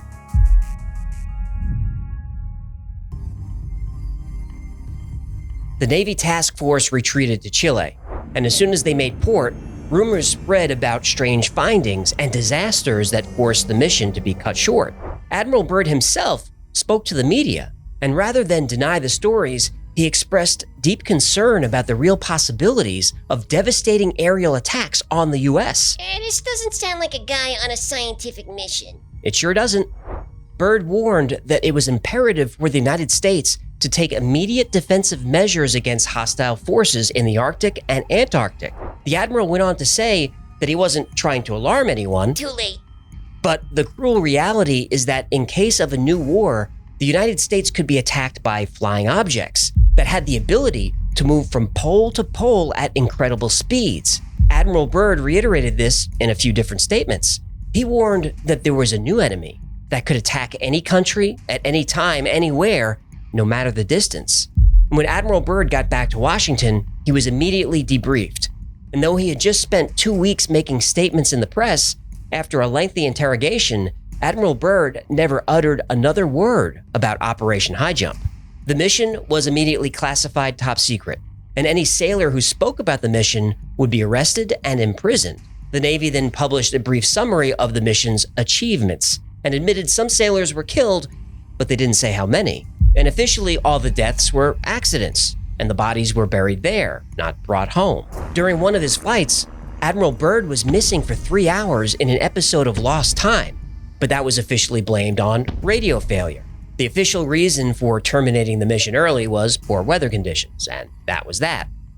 However, you know how Admiral Byrd was missing for 3 hours and experienced lost time? Yeah. Well, Byrd was meticulous at documenting everything. But when he returned to the States, his journals were confiscated and classified. But the government didn't get everything. He had a secret diary that he gave to his son right before he died. And if any of what he claims to have seen is true, well, it changes everything.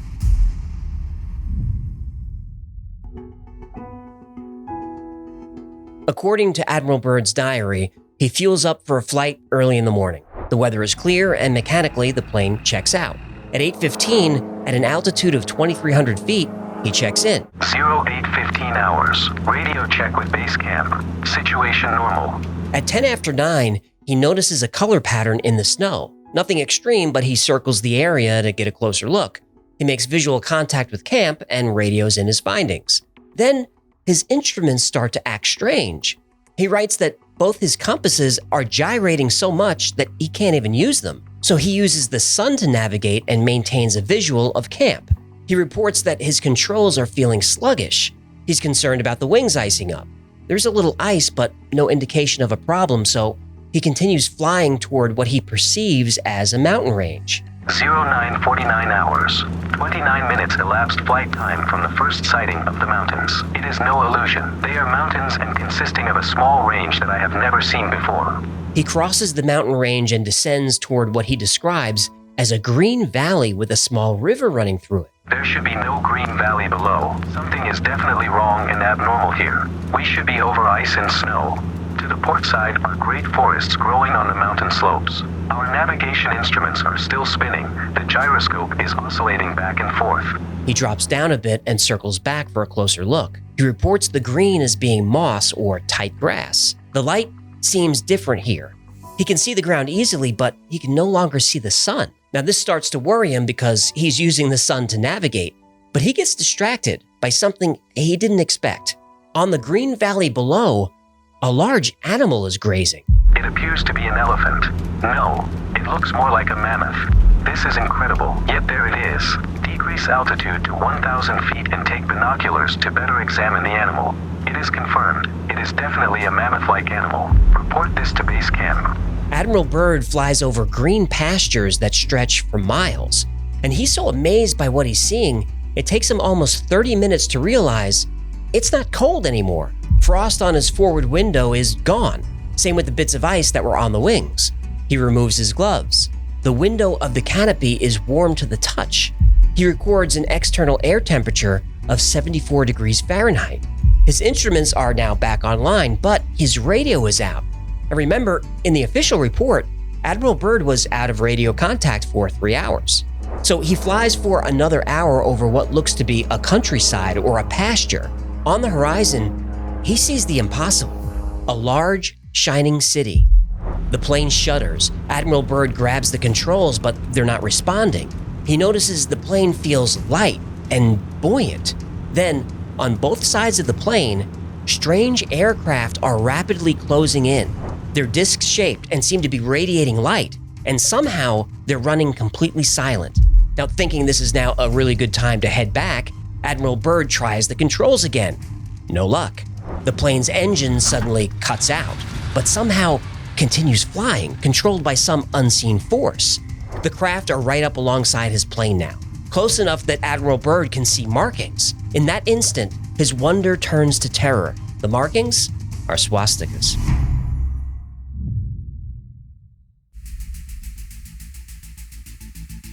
According to documents leaked in 1991, things back at Camp Little America take a strange turn. Just 2 days after arriving, bright lights were seen on the horizon. The sailors thought it was another ship, but they were below the Antarctic Circle in uncharted waters. The lights then ascended at a 45-degree angle into the sky very quickly. They tried to make radar contact, but were out of range. 3 hours later, 5 more lights appeared in the sky and began flying directly toward the ships.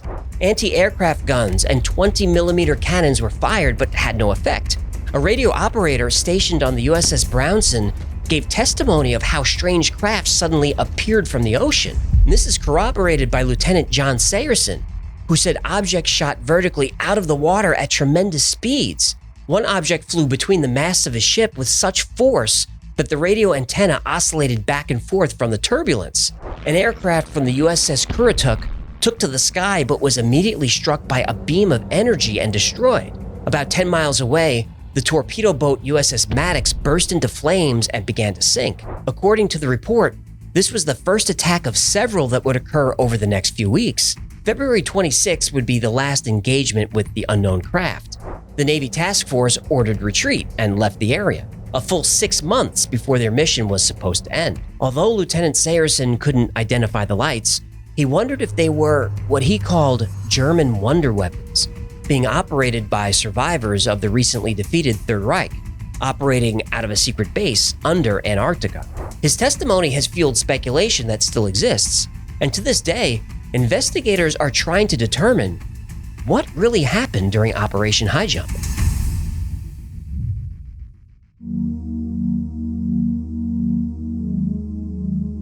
Admiral Byrd's radio, which hadn't been working for at least an hour, suddenly comes back to life. Though the signal was distorted, a voice starts speaking English with a slightly German accent.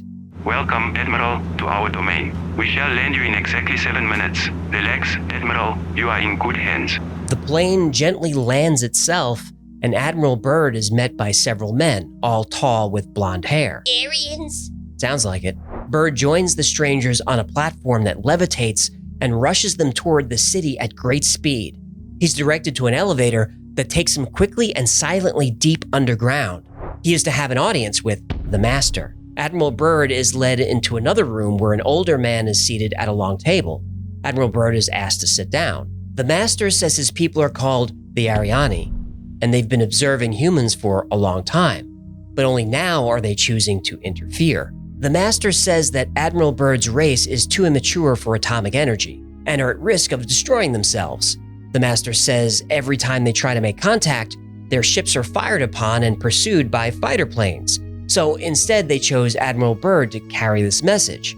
Because he's a famous and well-respected figure, the master hopes that the world will believe him. After the meeting, the admiral is escorted back to his plane. And after flying for a few minutes, a voice comes through the radio that control of the aircraft is now his. A voice says, "Auf Wiedersehen," and disconnects. Definitely Aryans. When Admiral Byrd arrives at the Pentagon in March 1947, he is debriefed and interrogated for hours.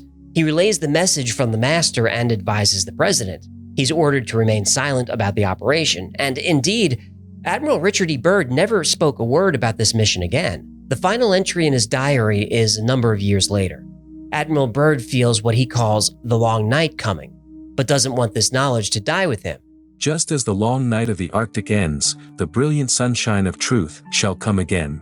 And those who are of darkness shall fall in its light, for I have seen that land beyond the pole, that center of the great unknown. Admiral Richard E. Byrd, United States Navy, 24th of December, 1956. And Admiral Byrd passed away 3 months later. This secret diary was found by his son, Richard Byrd Jr., and subsequently released, as was his father's wish.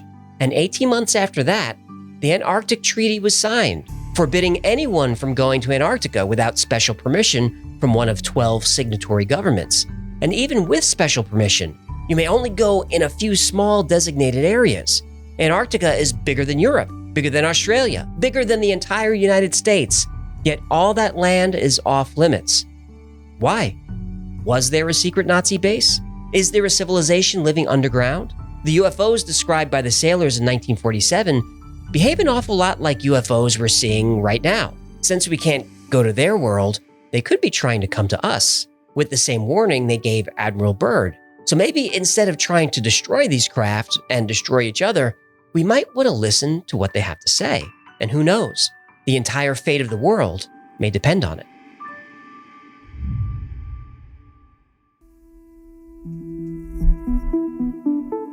Okay, talk about a story having it all. UFOs, Nazi bases, government cover-ups, even Hollow Earth. And I've done a lot of research on Hollow Earth, so if you want to see that video, let me know in the comments. Anyway, I'll tell you right up front, there's a lot of the story that can be debunked, but not all of it. Let's start with Admiral Byrd's secret diary. It's not real. First of all, the flight in the diary takes place in the North Pole, so we're already off to a rocky start since Antarctica is as far south as you can get. And some of the log entries are almost identical to actual published log entries from the Admiral.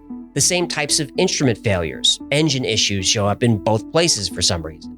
Also, whole paragraphs of what the master said to Admiral Byrd seem to be plagiarized from the 1937 film Lost Horizon, where the main character is talking to the Dalai Lama who issues the same kind of warning. In 1964, a book about the Hollow Earth was released by Walter Siegmeister under the pen name Raymond Bernard.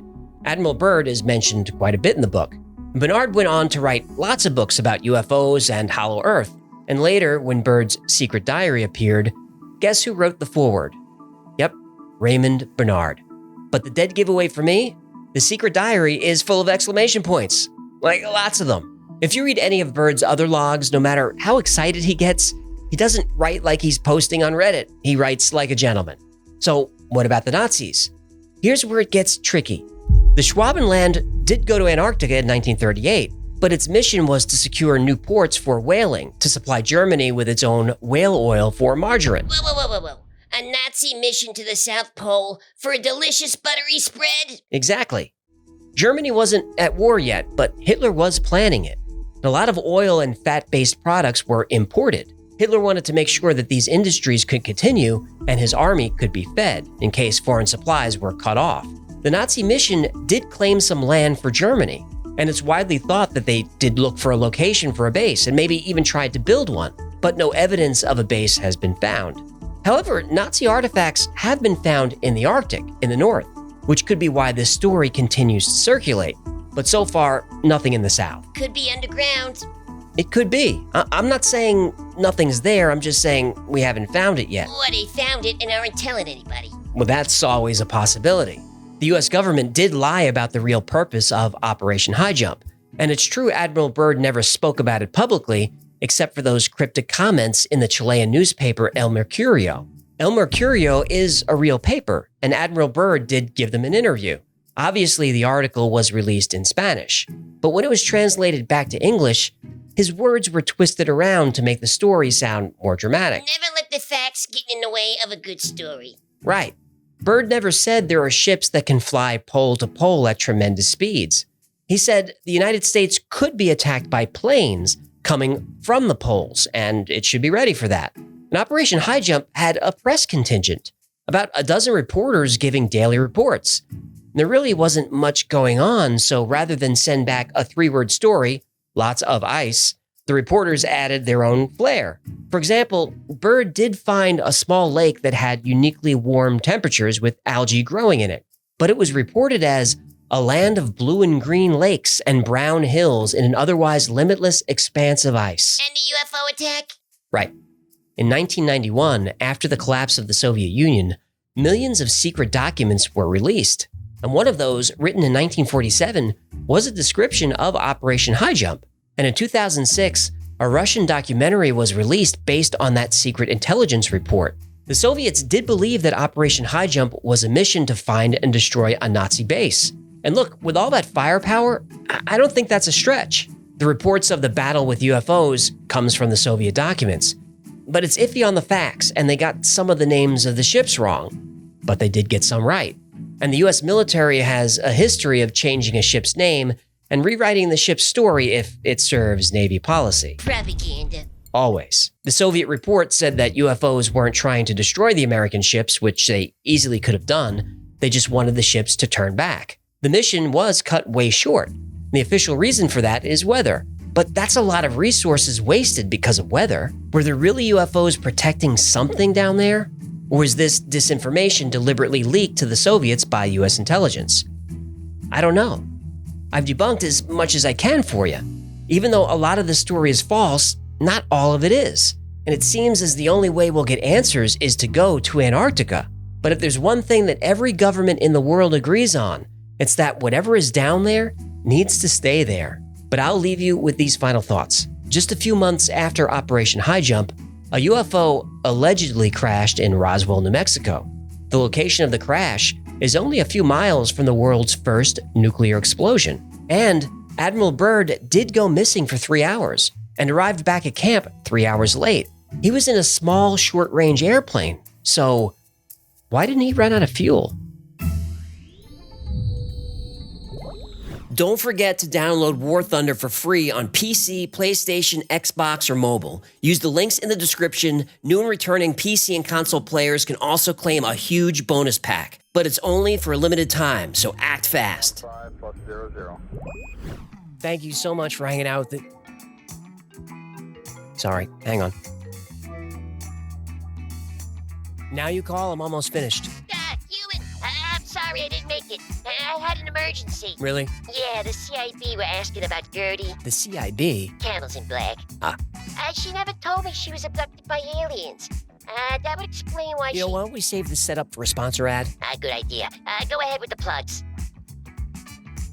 This has been a Y-Files compilation episode. I hope you had some fun, maybe learned something new, got caught up in an episode that you didn't see, and all those episodes are recommendations from you. So if there's something you'd like me to cover, go to theyfiles.com/tips. And remember, the Y-Files is also allegedly a podcast. That's the Y-Files Operation Podcast, and it's available everywhere. And I'm just going through the plugs here. Oh, if you want to make a few new friends, check out the Y-Files on Discord. I think we've got 60,000 members on there. So there's always someone hanging out, talking about crazy stuff 24/7. It's a fun community. It's really supportive. You're feeling down, you're feeling blue, just hop in Discord. It's totally free, and it's a lot of fun. If you want to know what's going on with the channel, you can check out our production calendar. We post our episode schedule, live streams, podcasts. All that stuff is up there. Special thanks to our Patreon members. You guys keep the channel going. I can't say it enough. I can't say it loud enough. You keep me brave, because I know if I get demonetized, you got me covered, and you keep me motivated. I'm just the community that we've built. I'm just really proud of it. And if you'd like to be a part of the community, help out the channel, help out yourself, help out all of us, consider becoming a member. It's as little as $3 a month to support the channel, and you get all kinds of free stuff with it. Access to members-only merch, access to videos early without commercials.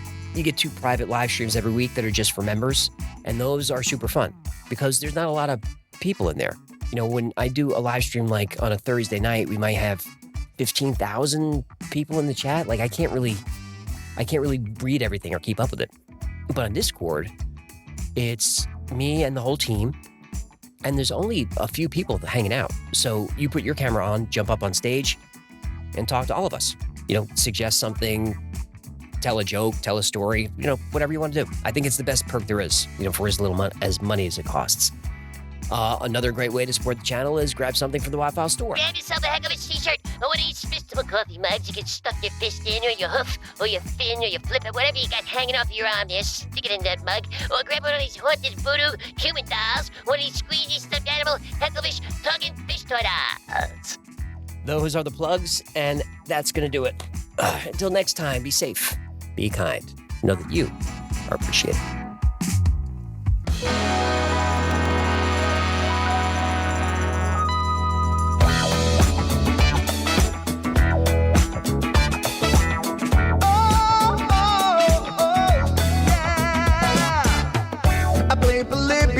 In Area 51, a secret code inside the Bible said I would. I love my UFOs and paranormal fun, as well as music, so I'm singing it like I should. But then another conspiracy theory becomes the truth, my friends, and it never ends. No, it never ends.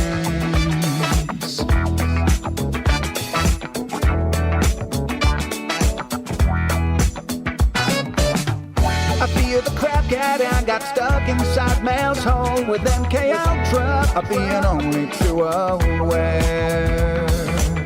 Did Stanley Kubrick fake the moon landing alone on a film set, or were the shadow people there? The Roswell aliens just fought the smiling man, I'm told, and his name was Cold. And I can't believe I'm dancing with the fish. Head to fish on Thursday nights, Wednesday J2, and the Wi-Fi's helping me all through the night. All I ever wanted was to just hear the truth, so the Wi-Fi's on repeat all through the night.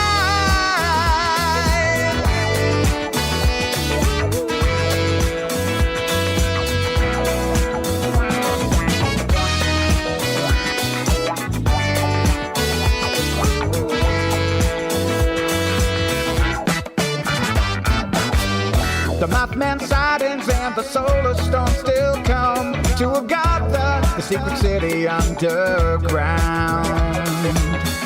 Mysterious number stations, planet Serpo 2, Project Stargate, and what the Dark Watchers found. Within a simulation, don't you worry though. The Black Knight satellite, it told me so. I can't believe I'm dancing with the fish. Head to fish on Thursday nights, Wednesday J2, and the Wi-Fi's on repeat all through the night. All I ever wanted was to just hear the truth, so the Wi-Fi's on repeat all through the night. Head to fish on Thursday nights, Wednesday J2, and the Wi-Fi's on repeat all through the night.